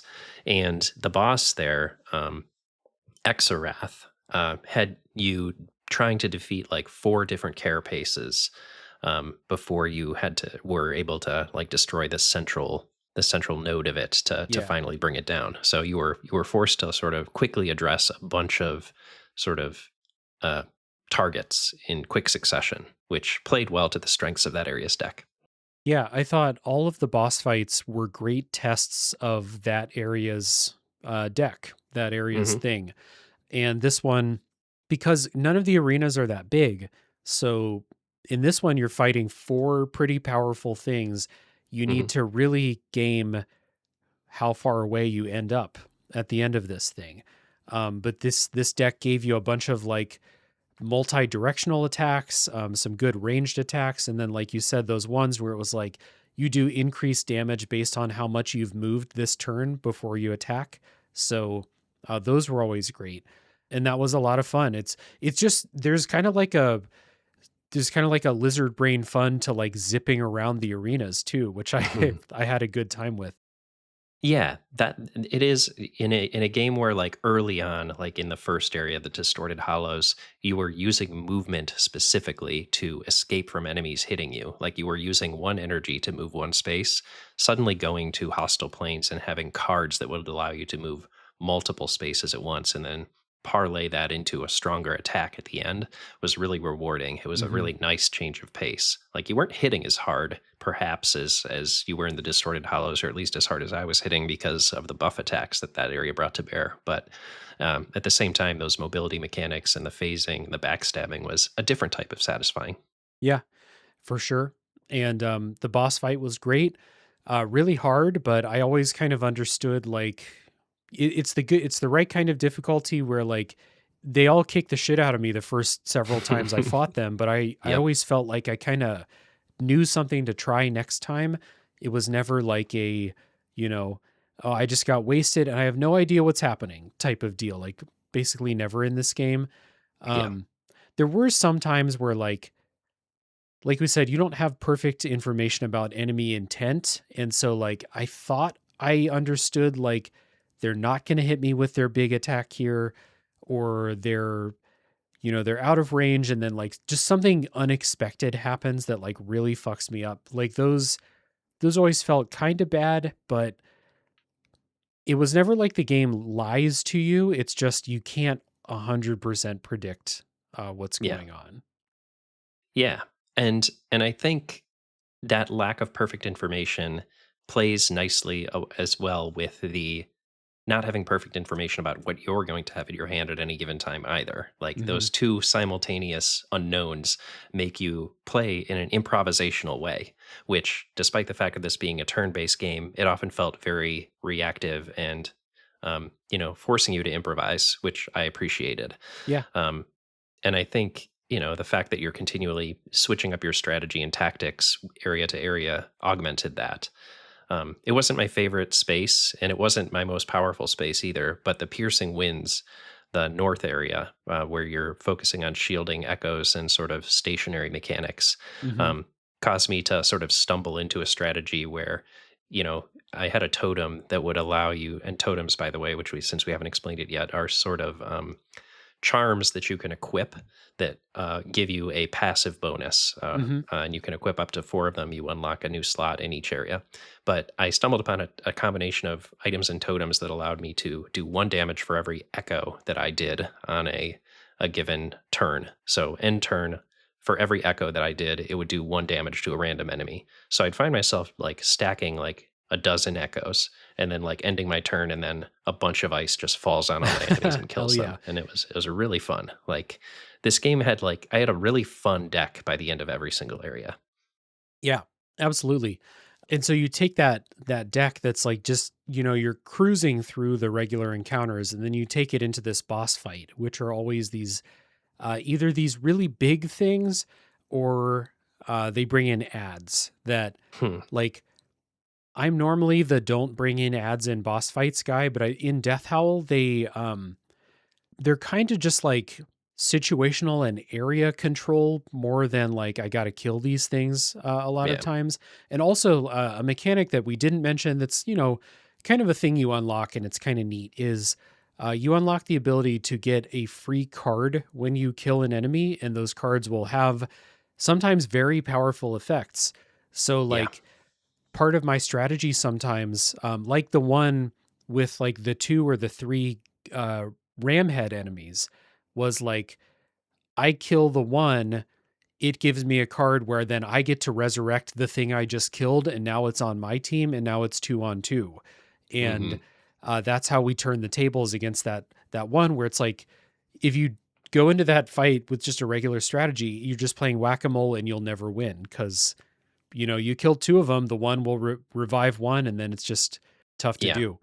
So it's either kill them both on a single turn, or, to your point, turn the tables. And either one is viable, but Yeah. both are fun to try and make sure they happen. And learning which enemies will give you which enemy skill upon defeat is super important, or at least Mhm. it was for me. Is like understanding, all right, I'm going to kill this guy. He will give me this card. It will cost 1 energy. I want to make sure I have that energy left to be able to use that card. Mhm. Um, and that was really nice and fun to sort of be able to exhibit that mastery and understand like what I needed to make sure I was bringing from a strategic perspective. Super important for like the ones that give you cards that heal you or cure poison or something like that, to Hmm. just because poison is so bad, but it's like, okay, I got poisoned. The way out of this is I got to kill that elder spider and it will give me a card to cure my poison. So let's all resources toward that right now in that improvisational way, like you said. As bad as poison is for your character, it is equally as bad for enemies. Yeah. And that My was your most best deck. powerful, Yeah. yeah, my most powerful deck, and the deck that I beat the game with, was a poison deck. Okay, so the poison one, the first one with the discards, that was pretty unremarkable, and I never touched it again. But it did feel powerful when I got to the end of that Hmm. area. The poison deck, I beat the boss, but I never felt like I had an unstoppable poison build. I felt like I was like squeaking by in that boss fight, and I never used the poison deck again because of that. Yeah, I think the important thing for that area and every area, which we didn't mention, but I think it's the most important perhaps in the poison area, is in every area, on top of unlocking cards, on top of the enemy skills per area that you get, you're also getting an overwhelm ability that charges Yeah, up. yeah. As you do a certain thing. And in the poison area, it was taking damage. So every time you took damage, you charged up your overwhelm ability. And once you deployed it, it healed you. So you could have this situation where you're taking a bunch of damage, maybe healing yourself in the middle of it, but then you get your overwhelm ability and heal yourself all the way back up. But at the same time, you've accumulated a bunch of pain, aka taking damage. And aside from the poison in that space, taking damage also powers up a lot of the cards in that area. Mm. So you can do this thing where you're simultaneously like poisoning enemies, taking damage yourself, and then healing yourself at the end of all of it because you've been taking damage, where you end up back at neutral, but the enemies are poisoned and you have a powerful attack ready to fuck them up. Mm. And that was why I Okay. liked that area so much. Interesting. Yeah, I never got those mechanics to mesh together. Hmm.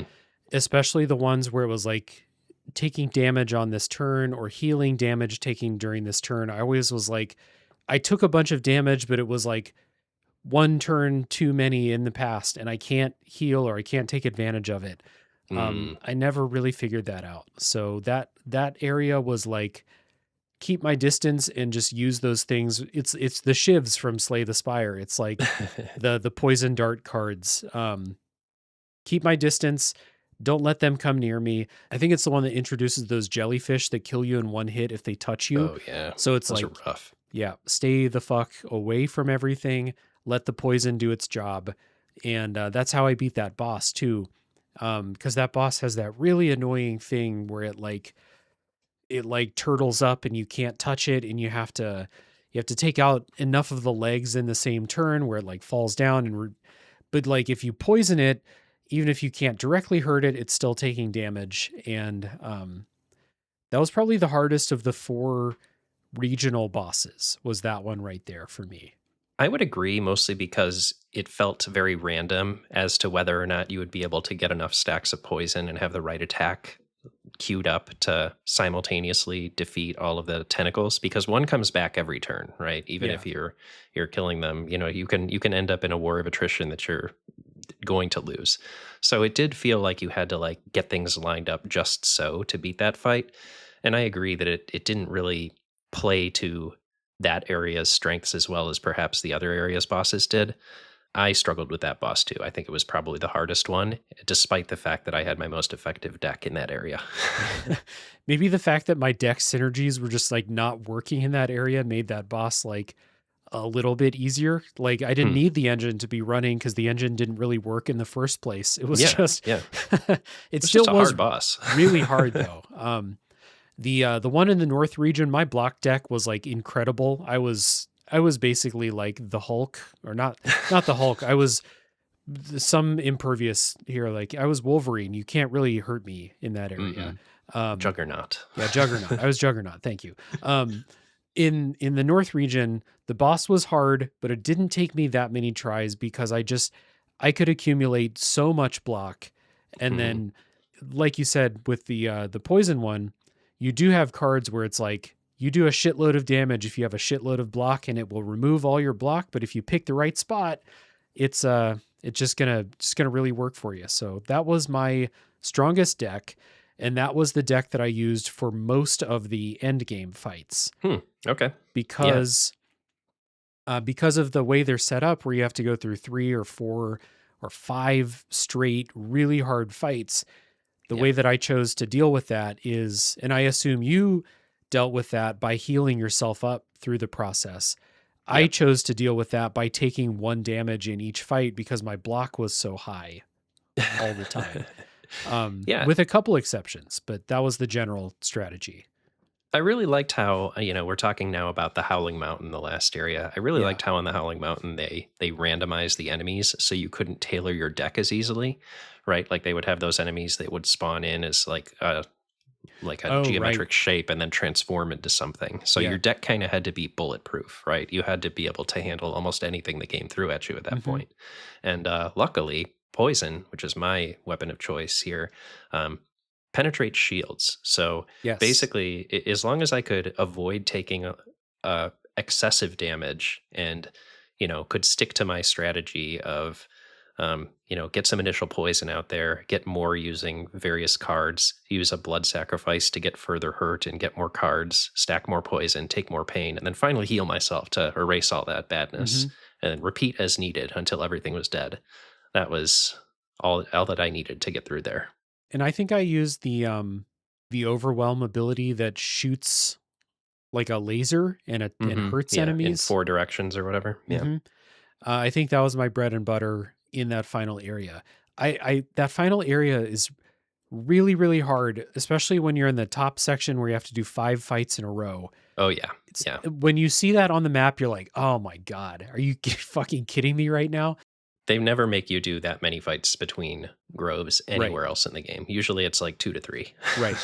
And so 5 in a row is a lot. And the individual fights, with one exception for me, the individual fights are like not that bad, but you have to do 5 in a row. So you have to do them efficiently, however that works for you and the decks that you're using. I think it was like the third out of the 5 fights, when I couldn't my block deck just wasn't doing it. I couldn't do it. So I brought out the movement deck Mhm. and, just zipped around the arena. That's one of the ones that has those tree enemies that shoots the fireballs at you that Oh, just yeah. they hurt so much, and, I needed to be able to, like, zip in, attack that thing, and then get very far away from it in the same turn. So Mhm. the movement deck was great, for that. Yeah, yeah. No, that I think that's definitely key is like having a deck that will be able to react to ranged enemies, up close enemies, enemies that use shields, enemies that use poison. Being able to recover or mitigate damage yourself. Like there's a lot that you need to be able to line up to get through 5 fairly randomized fights with tough enemies. Mhm. And then there's the bosses at the end of it all. Yeah. The final boss is, the centipede monster, that's Sorg, right? So there's the moon eel and then Sorg, Okay, the right? moon So the eel. moon eel is the Sorg is the centipede thing in looking the black freak. void at that you Yeah. fight at the end, yeah. So let's talk about the moon eel. I That thing took me 2.5 hours of Oh attempts. man. Um, Very, very tough.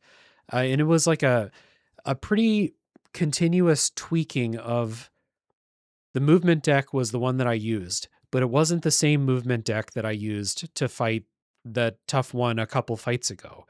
hmm Um, because there's like these idiosyncrasies with that specific final boss fight where the Yeah. deck that was really great for me was not really great anymore. Specifically, it was because it's really close quarters and ranged attacks are just not that good in that fight. So I had to get rid of all my ranged attacks and get melee attacks, keep the movement.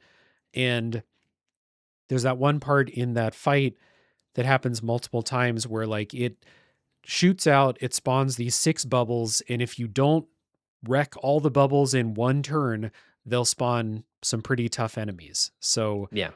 it was like, have the right attacks in my deck, make sure that my overwhelm is charged up and ready to go when that phase comes in, like many, many layers of strategy. It was really fun to like go through it and like do a little bit better, get another idea for next time. It just took a really long time. It's just really hard. Yeah. I had to do the same thing. I had to tweak a little bit because the poison deck was very scattershot. Like it was very much like just filling the air with devastation rather than like focusing on an enemy. Yeah.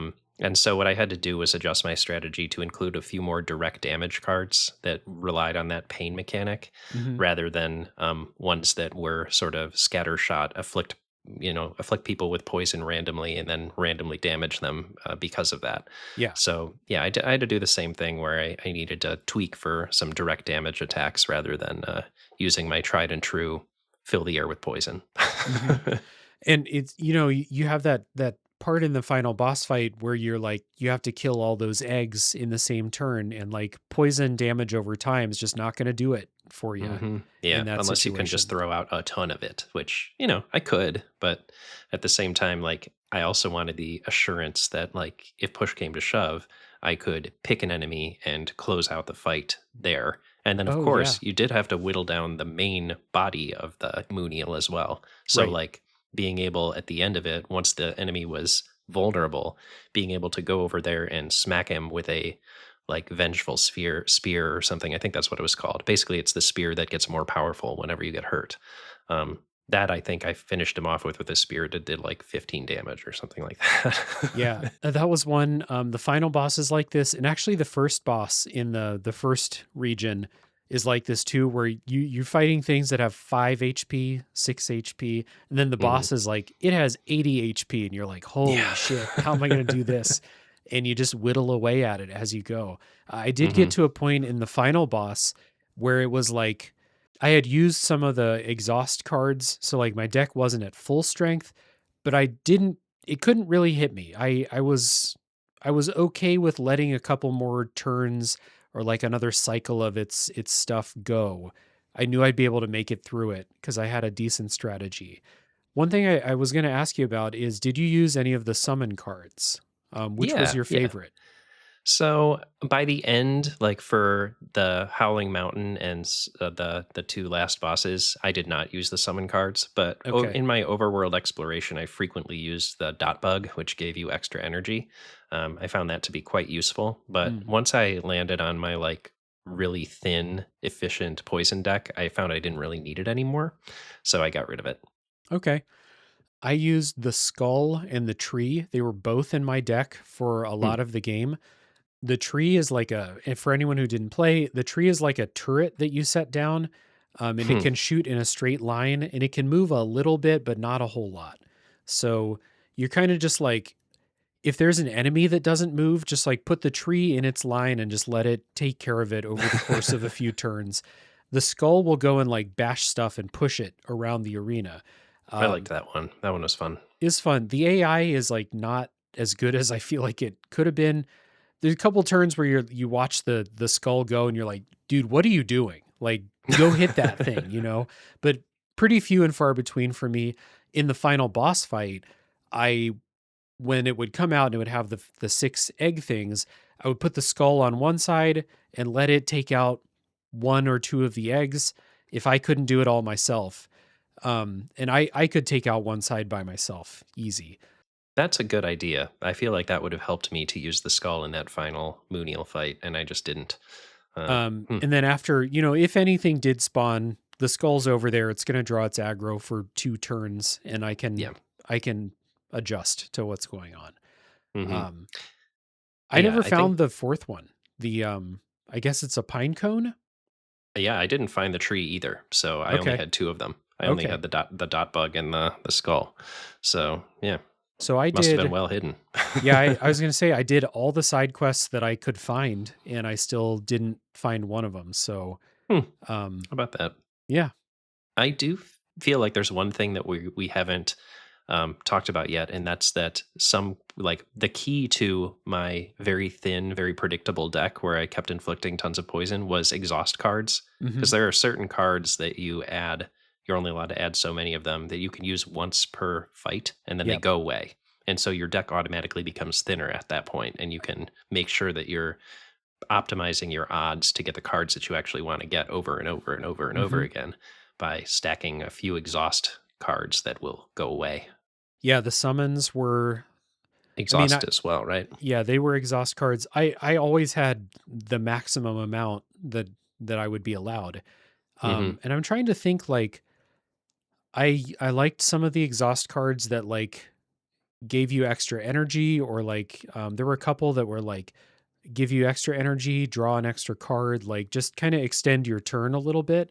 Yep. Um, and I think I kept most of those throughout. And then there was always one where it's like you just have like a big fuck off attack. You can do it once per combat.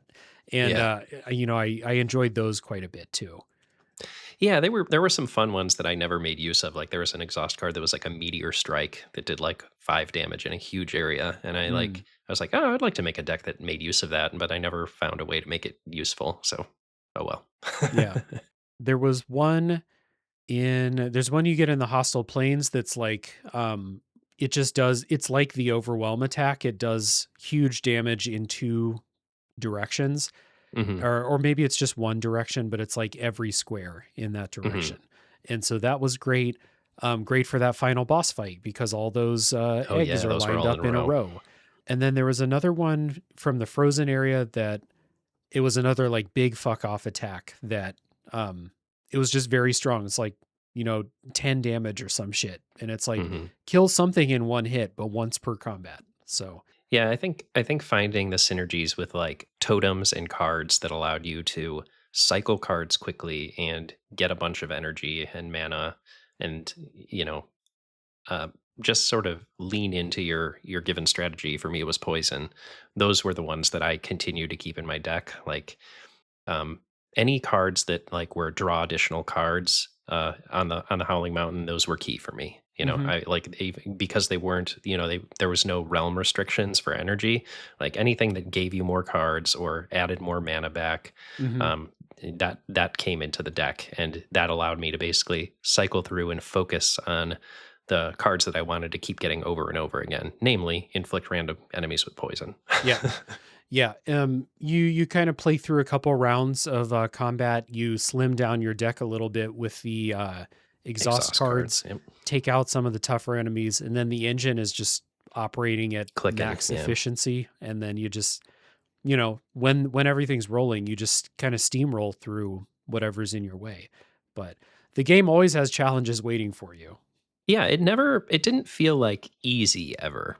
Despite the fact that we're describing these decks that, allow you to start steamrolling and plowing through everything. Like every fight did feel like meaningfully challenging and demanding. Like you did still have to execute the strategy. There Yeah. was no like messing around, right? You couldn't just like play cards willy-nilly. You had to make sure you were doing the right order and getting the right cadence and focusing on the right enemies. Like there was, despite the fact that you could become very overpowered in this game, it never felt easy. Yeah. Yeah. You always had to play well. You had to play well. Yeah. Yeah.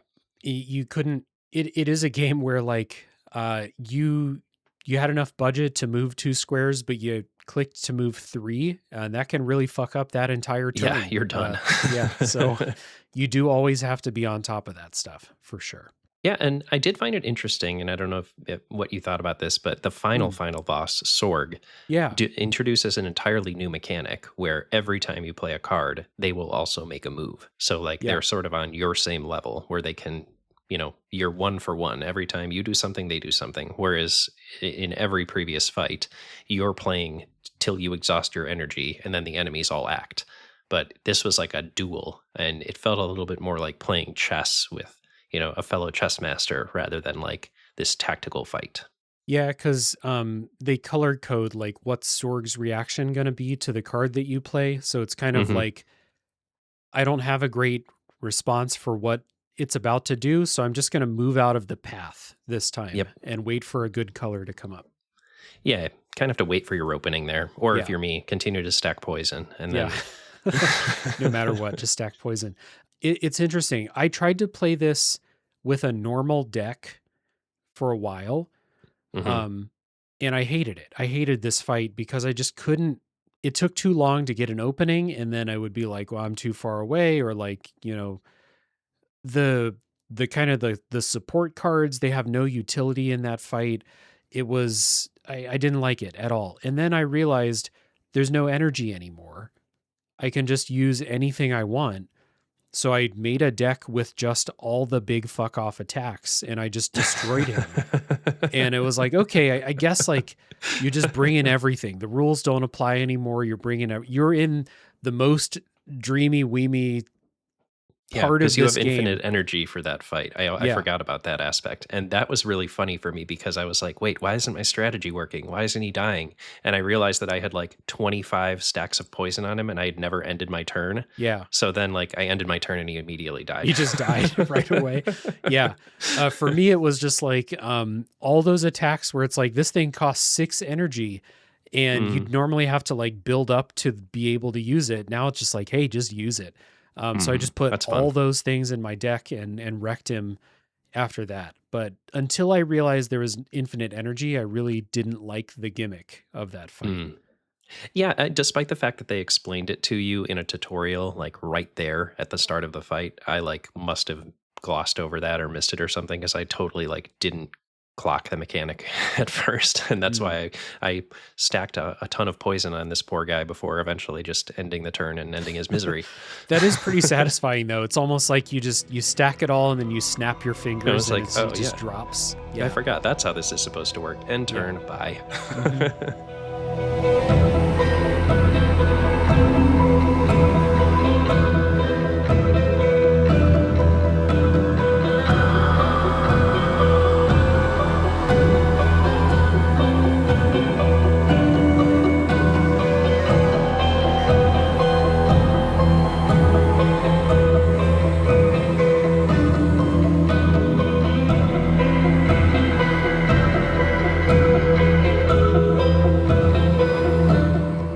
So let's talk about the story. We've talked about Sorg and fighting Sorg. Who is Sorg? We haven't mentioned that. I was going to say it in the non-spoiler part, and then I skipped it. So Sorg is the kind of fifth. So the four regional areas are like these kind of great spirits Hmm. ruling over them, and then Sorg is the fifth one that rules over the Howling Mountain at the middle. And you kind of get the feeling that Sorg is in control in this realm. Sorg is the one who is taking Olvi's soul, and Sorg is the one you're going to have to go through if you want to bring him back. They keep telling you throughout the game, Olvi belongs to Sorg now. One interesting little flavor bit is apparently all of those great spirits, the four of them plus Sorg, are inspired by the 5 stages of grief: denial, anger, Oh, bargaining, okay. depression, and acceptance. And Sorg in Danish is a word meaning grief or sorrow, which is sort of Okay. a deep feeling of grief or sorrow that is associated with like a tragic situation. It can be translated a little more simply as just sadness, but in Danish, apparently, it is much more like stronger and more profound, like sadness begotten from a tragedy rather than just sadness. Interesting. That's a good note. Love that. Yeah, I thought it was effective in sort of, supporting the game's central themes. These are a story that is about, as we've said at the top, death, grief, sadness, all that comes after. But to that end, I mean, what did you think of the story's closure? Like we've talked about what we've made our way through. You have sort of this guide moose that's been along for the ride. You're Yeah. taking care of all of these great spirits. But at the end of the end, like, what did you think of the closure of it all? Yeah. So this is one of those games that illustrates how I'm not often experiencing a story and predicting where it's going to go. I'm just there for the ride, and then I'll reflect back when it's over. And all signs in this game, all signs in this story were pointing toward Olvi's not coming back the whole Right. time. There was really nothing gave you hope that you could No. actually bring him back.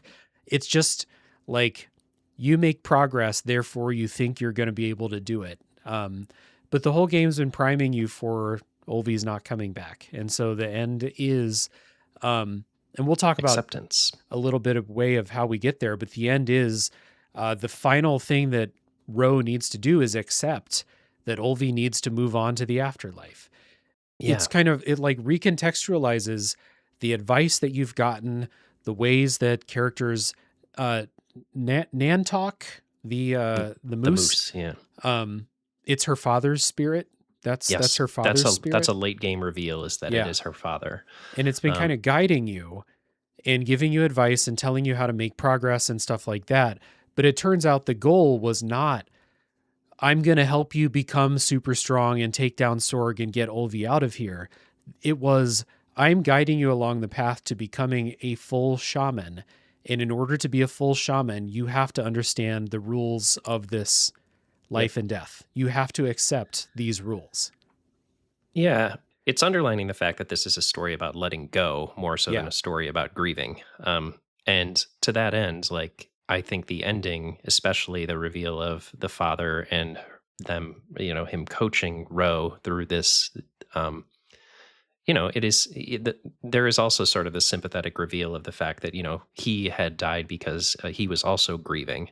Yeah. Um, and I think it's interesting in that, like, yes, he suddenly becomes a very sympathetic character for that, but what are we to take from that? Like, he failed and not failed, but he succumbed to grief, and it ended up taking his life.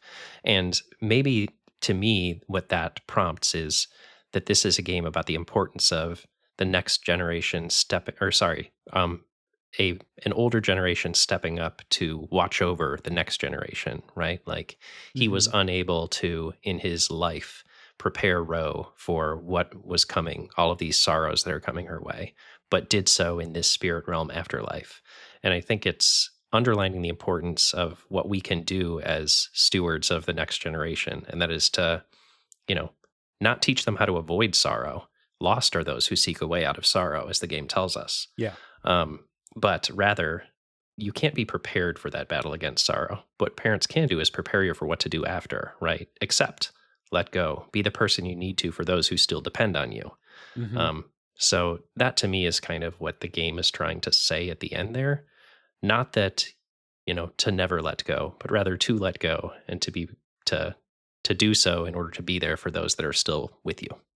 Yeah, and then that was really well said. I don't have a lot to add on to like that specific point, but then also this the role of shamans, the existence of this spirit world, and the importance that I think the game world has, like if you buy into all of it, the importance that like not only does Ro need to accept Ulvi's death and allow him to move on to the next stage, which would be the afterlife, however I understand that in this game. Right. But Hmm.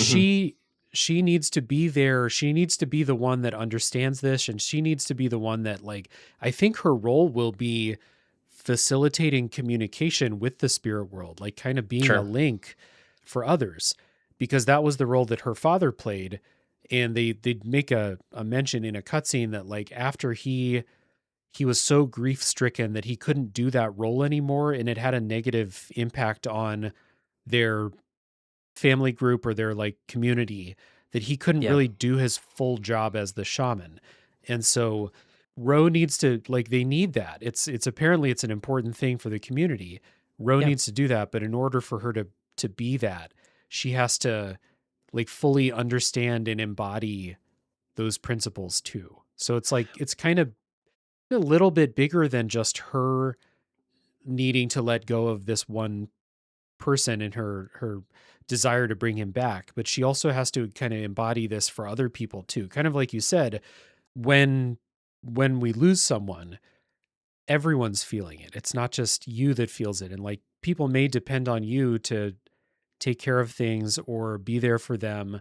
And I think that like there's this more community aspect of it in That's this game. exactly what I was going to say is like the communal aspect of grieving and grief is an important one. And I believe it's actually one of the things that anthropologists believe is one of the earliest signs of like humans crossing over from being, animals to being humans with the Okay. level of sentience and consciousness that we have, is that you understand death, you understand that someone is departed. You as a community have a tradition and a way to deal with that and come together and accept it as a group. There is Hmm. a joint understanding of a hereafter, or rather, the lack of a continuation on this mortal plane. And yeah, to your point, like that's a super important thing for a community to have a person that guides the community through situations like that. Yeah. And Ro being prepared for that and becoming that person is kind of the central thing here. And it's very pointed that she's overcoming a terrible tragedy of, there's the reveal very late in the game that her son was granted to her by a forest spirit. That forest spirit is the elk we've been continuing to see here. Hmm. And during the day he's Olvi, during the night he's with his father, the elk, and he is the little deer that you're seeing throughout the course of the game. I Hmm. think that sort of supernatural aspect kind of maybe muddies the water for me a little bit. I Mm. don't know if it worked for me in a thematic sense, but the letting go thing definitely worked, and the sort of preparing Ro to be that facilitator of the hereafter. And then, the game ends with her saying, "I will never hold you again." To about Olvi as she is playing with her new child. Um, the cycle continues. That's it's really impactful that that's the last line of text in the game is it's not she's not okay with it. Like she's not, No. moved past because how could she be? But it's like she's kind of the last scene. She's kind of reminiscing. It's a ways into the future, and she's kind of reminiscing a little bit. And her last words are, "I'll never hold you again." And Mhm. then the game puts up a text thing that says, "To all the lost and to all who lost them," and then the Mhm. credits roll. And it's like, yeah, it's not like she went on this journey and she's healed and she's enlightened and it doesn't mean anything to her anymore. Like she's still greatly pained by this, but um has the tools to work with it. It does show signs of acceptance, Yeah. the final stage. Yeah. There we go. Um Along the way I thought it was neat that one of the ways that you make meta progression in the game is by beating those boss spirits. And in order for you to gain that power that allows you to, you think it's going to allow you to take out Sorg, but Sure. in order to gain that, Ro has to burn a prized possession that like Yeah. links her to Olvi's memory. So it's like, I don't remember exactly what they were, but it's like, a doll or something that it A was like his, doll, a yeah, mask, a necklace. Yeah. right. Stuff like that. And it shows you a little cutscene of like, this was Olvi's favorite thing to play with. And in order to make the progress on her quest, she has to burn that. And on one hand, I take a little bit of significance to like, it's part of letting go of the idea that she's going to bring him back is to like, I don't know. She's not removing the memory, but she's kind of like, She's dispensing with the physical trappings and choosing to accept that she will only have him in memory. right. Yeah. I was going to say like kind of removing a physical tie or something. It's very pointedly an allegory for, or, a parallel with, like, say, cremation. Hmm. So she's forced to kind of get rid of these possessions that are like tying her to this belief that she's going to bring him back. Um, but also like there is the idea of like, these are sacrifices that she has to make along the way. And Mhm. I think that like symbolically it makes sense for her to like break those ties. I don't know if this is like something that makes full sense to me of like, if there's somebody who you lost and you have this prized possession, do you need to Burn get it. rid of that Yeah. to accept and live on? I think the metaphor at the ending and how it ties up is a lot more effective than the beats along the way of that, like, sort of purging of the physical trappings of this, this once beloved Mm, child. I personally think that, to your point, it played into, like, her sort of removing herself from the dependency on these memories, or mm, these physical things that she was holding on to. Like, if this is a game about changing from wishing to be physically reunited with Olvi to one of accepting the fact that they will never physically be together again, I will never hold you again. Instead, I will accept that you are gone. I will still have sorrow. Lost are those who seek their way out of sorrow. mhm, And I will continue on, having accepted that, to be there for those that are still here.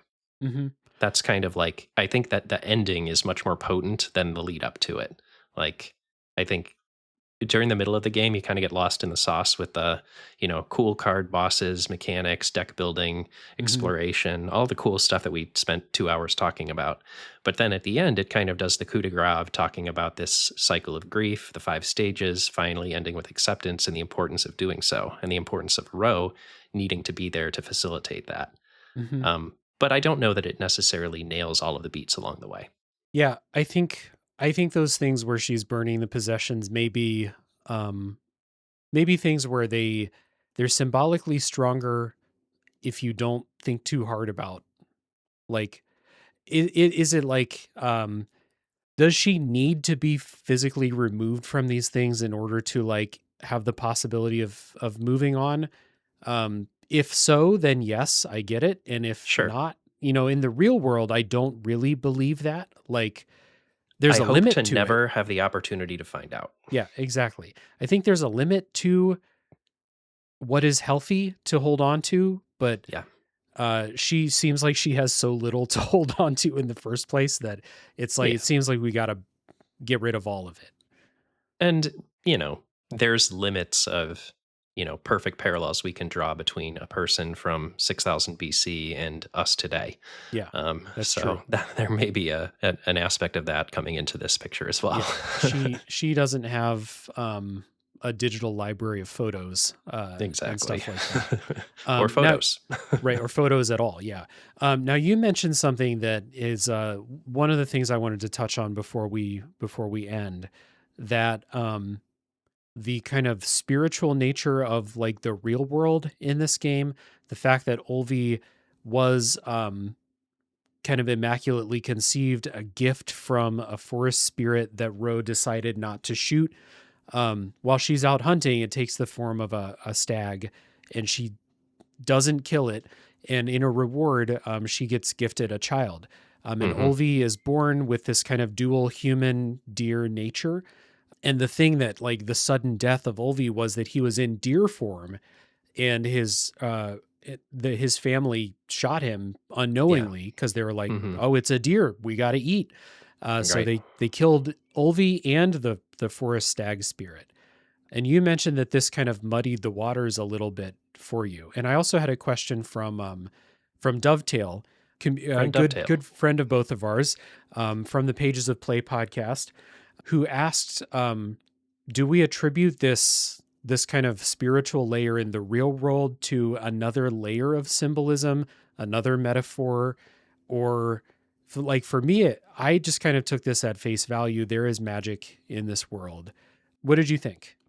I think, to your point, like I think this is a prehistoric explanation for something that they didn't fully understand. Like there could have been any number of reasons for in actuality. But to your point, like we're telling a supernatural story here, so we will take it at face value.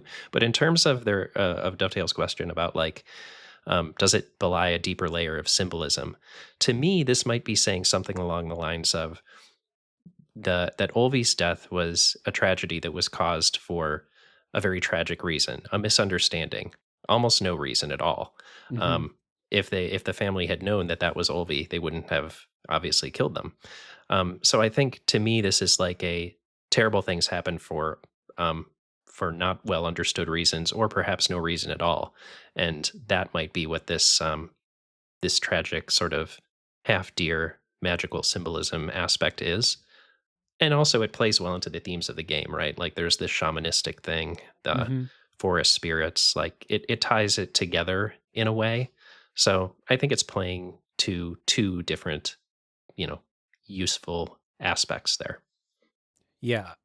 I think that the choice to portray Olvi's death this way as a mistake, an honest mistake by a family member, it's easily portrayed in this, this hunting scenario, and Olvi is this deer spirit. Yeah. So I think if you do want to look at it as like another layer of symbolism, deer represent a kind of like innocence, I think, in nature. Mm. Hmm. Um, they may have this like, belief in forest spirits and things like that. But using a, what do they call a baby deer? A fawn? A foal or a A fawn? foal. Fawn. Yeah, Yeah. fawn. A foal is a different farm animal. That's a horse, right? Yeah. Yeah, I think so. Yeah, there's Yeah. the noble elk and the innocent fawn. Yeah, it's See, when potent I'm symbolism. when I'm out walking the dog and I see baby deer, I just say, "Hey, look at the baby deer." I don't say the word.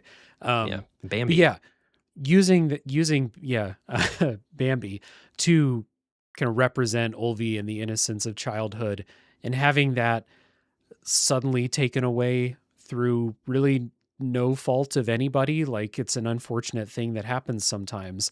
And then that's the thing that sets up this like extreme desperation on Ro's part. Like, I don't know that you could prepare for it, but this is definitely not something that was ever No.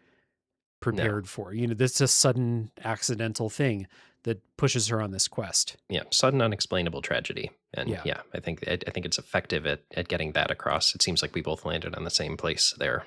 Hmm. But I did, when I was playing the game, I did not think twice about this. I was just like, okay, this is a world that has forest spirits. They have And real shaman. power. This is a world that has shamans. It has a multi-layered afterlife, it seems like. So yeah, Right. I'm in for that. Yeah, it was evocative enough to be taken at face value. And then, yes, if you dig into it a little deeper, it supports the story, if not necessarily like defining it. Yeah. Yep. I did have just like a rapid fire, like I had some side quests that I thought were kind of neat, slash fun.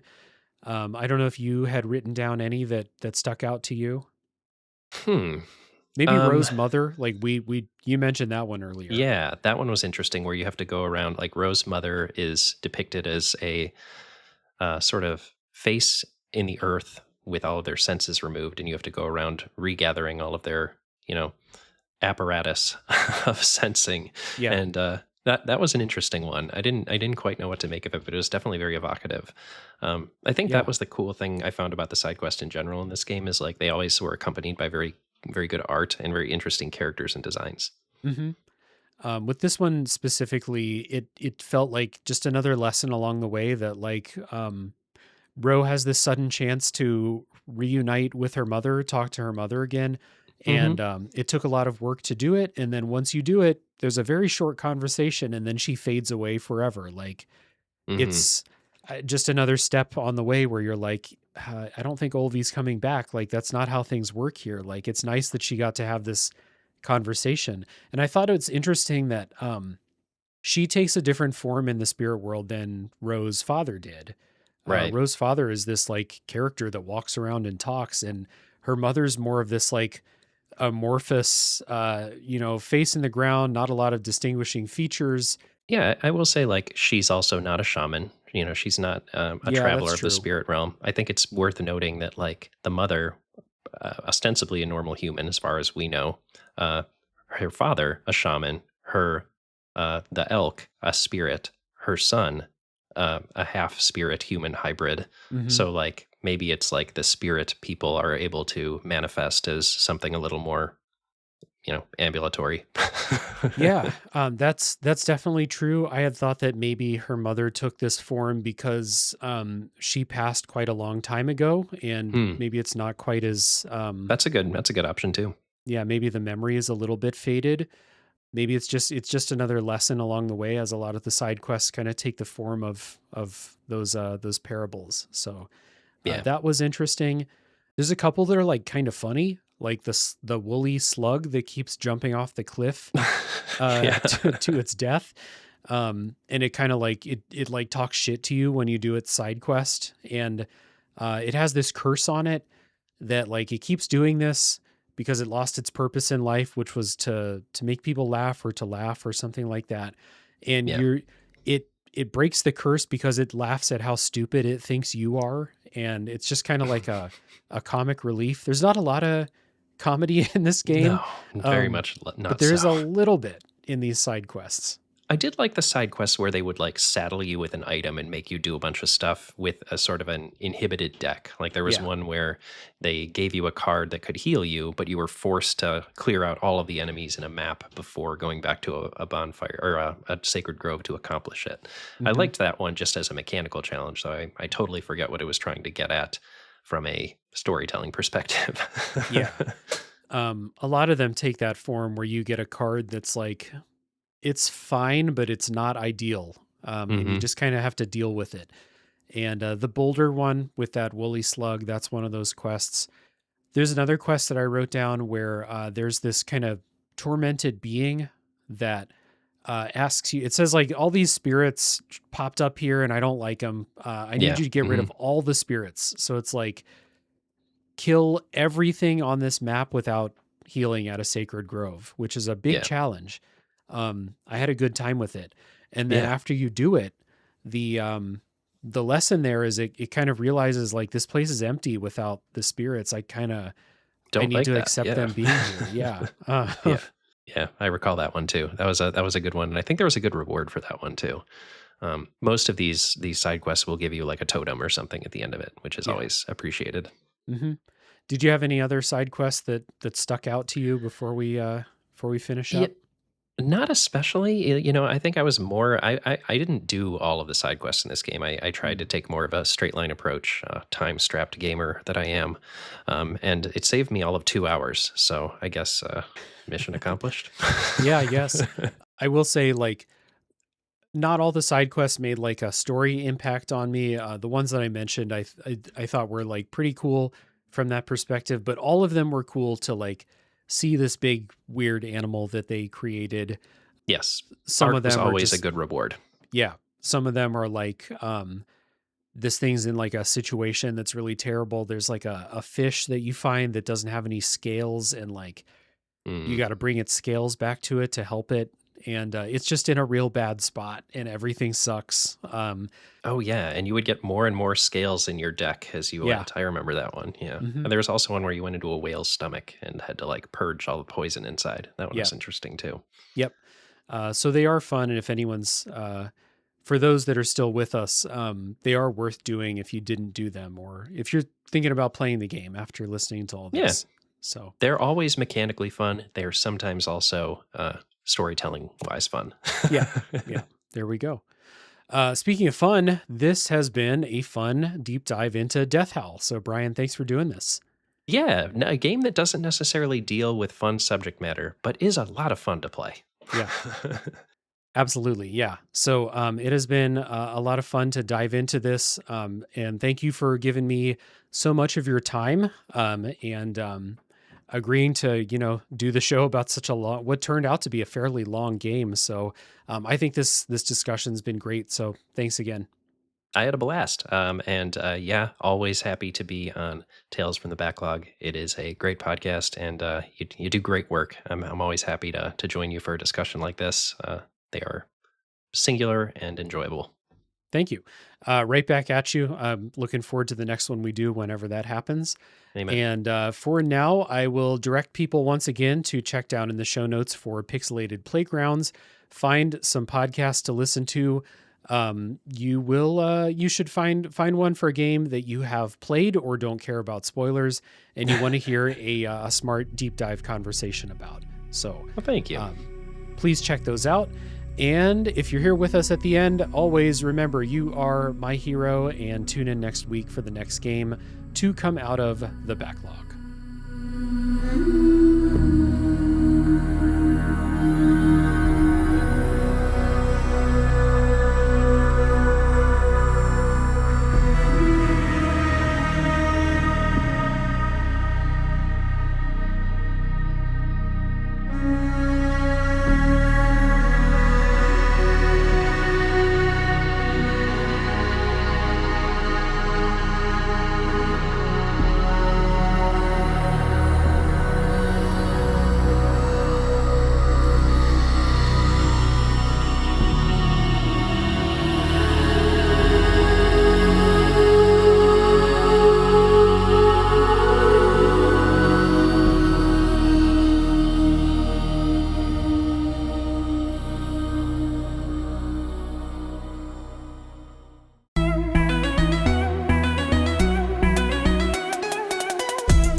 Welcome to No Small Games, the indie gaming recap and review podcast. I'm Kate, also known as Cater Blossom. And I'm Emily. You might also know me online as The Specific Egg. And we met streaming and playing video games on Twitch. At No Small Games, we combine our favorite genres to experience everything the indie game world has to offer and share it with all of you. We believe there are no small games, only small game studios. Each episode, we'll choose one indie game that we each played separately and discuss our playthrough experience together. The good, the bad, and our most memorable moments. We'll follow our recap with a review and announcement of which indie game will be featured on our next episode. We invite you to play each game along with us and would love to hear from you about your playthrough experience. Hey, Kate. Hey, Emily. I hope that No Small Games brings everyone some big fun. Hey everyone, my name's Darren Hupke. I'm a writer, publisher, and podcaster. My podcast is called Pixels and Polygons. Each week I sit down with a guest and ask one simple video game question. It's a random topic each week and it leads to a fun conversation. You can find it on your favorite podcast platform every Friday, and you can read more about it at pixelsandpolygons.net.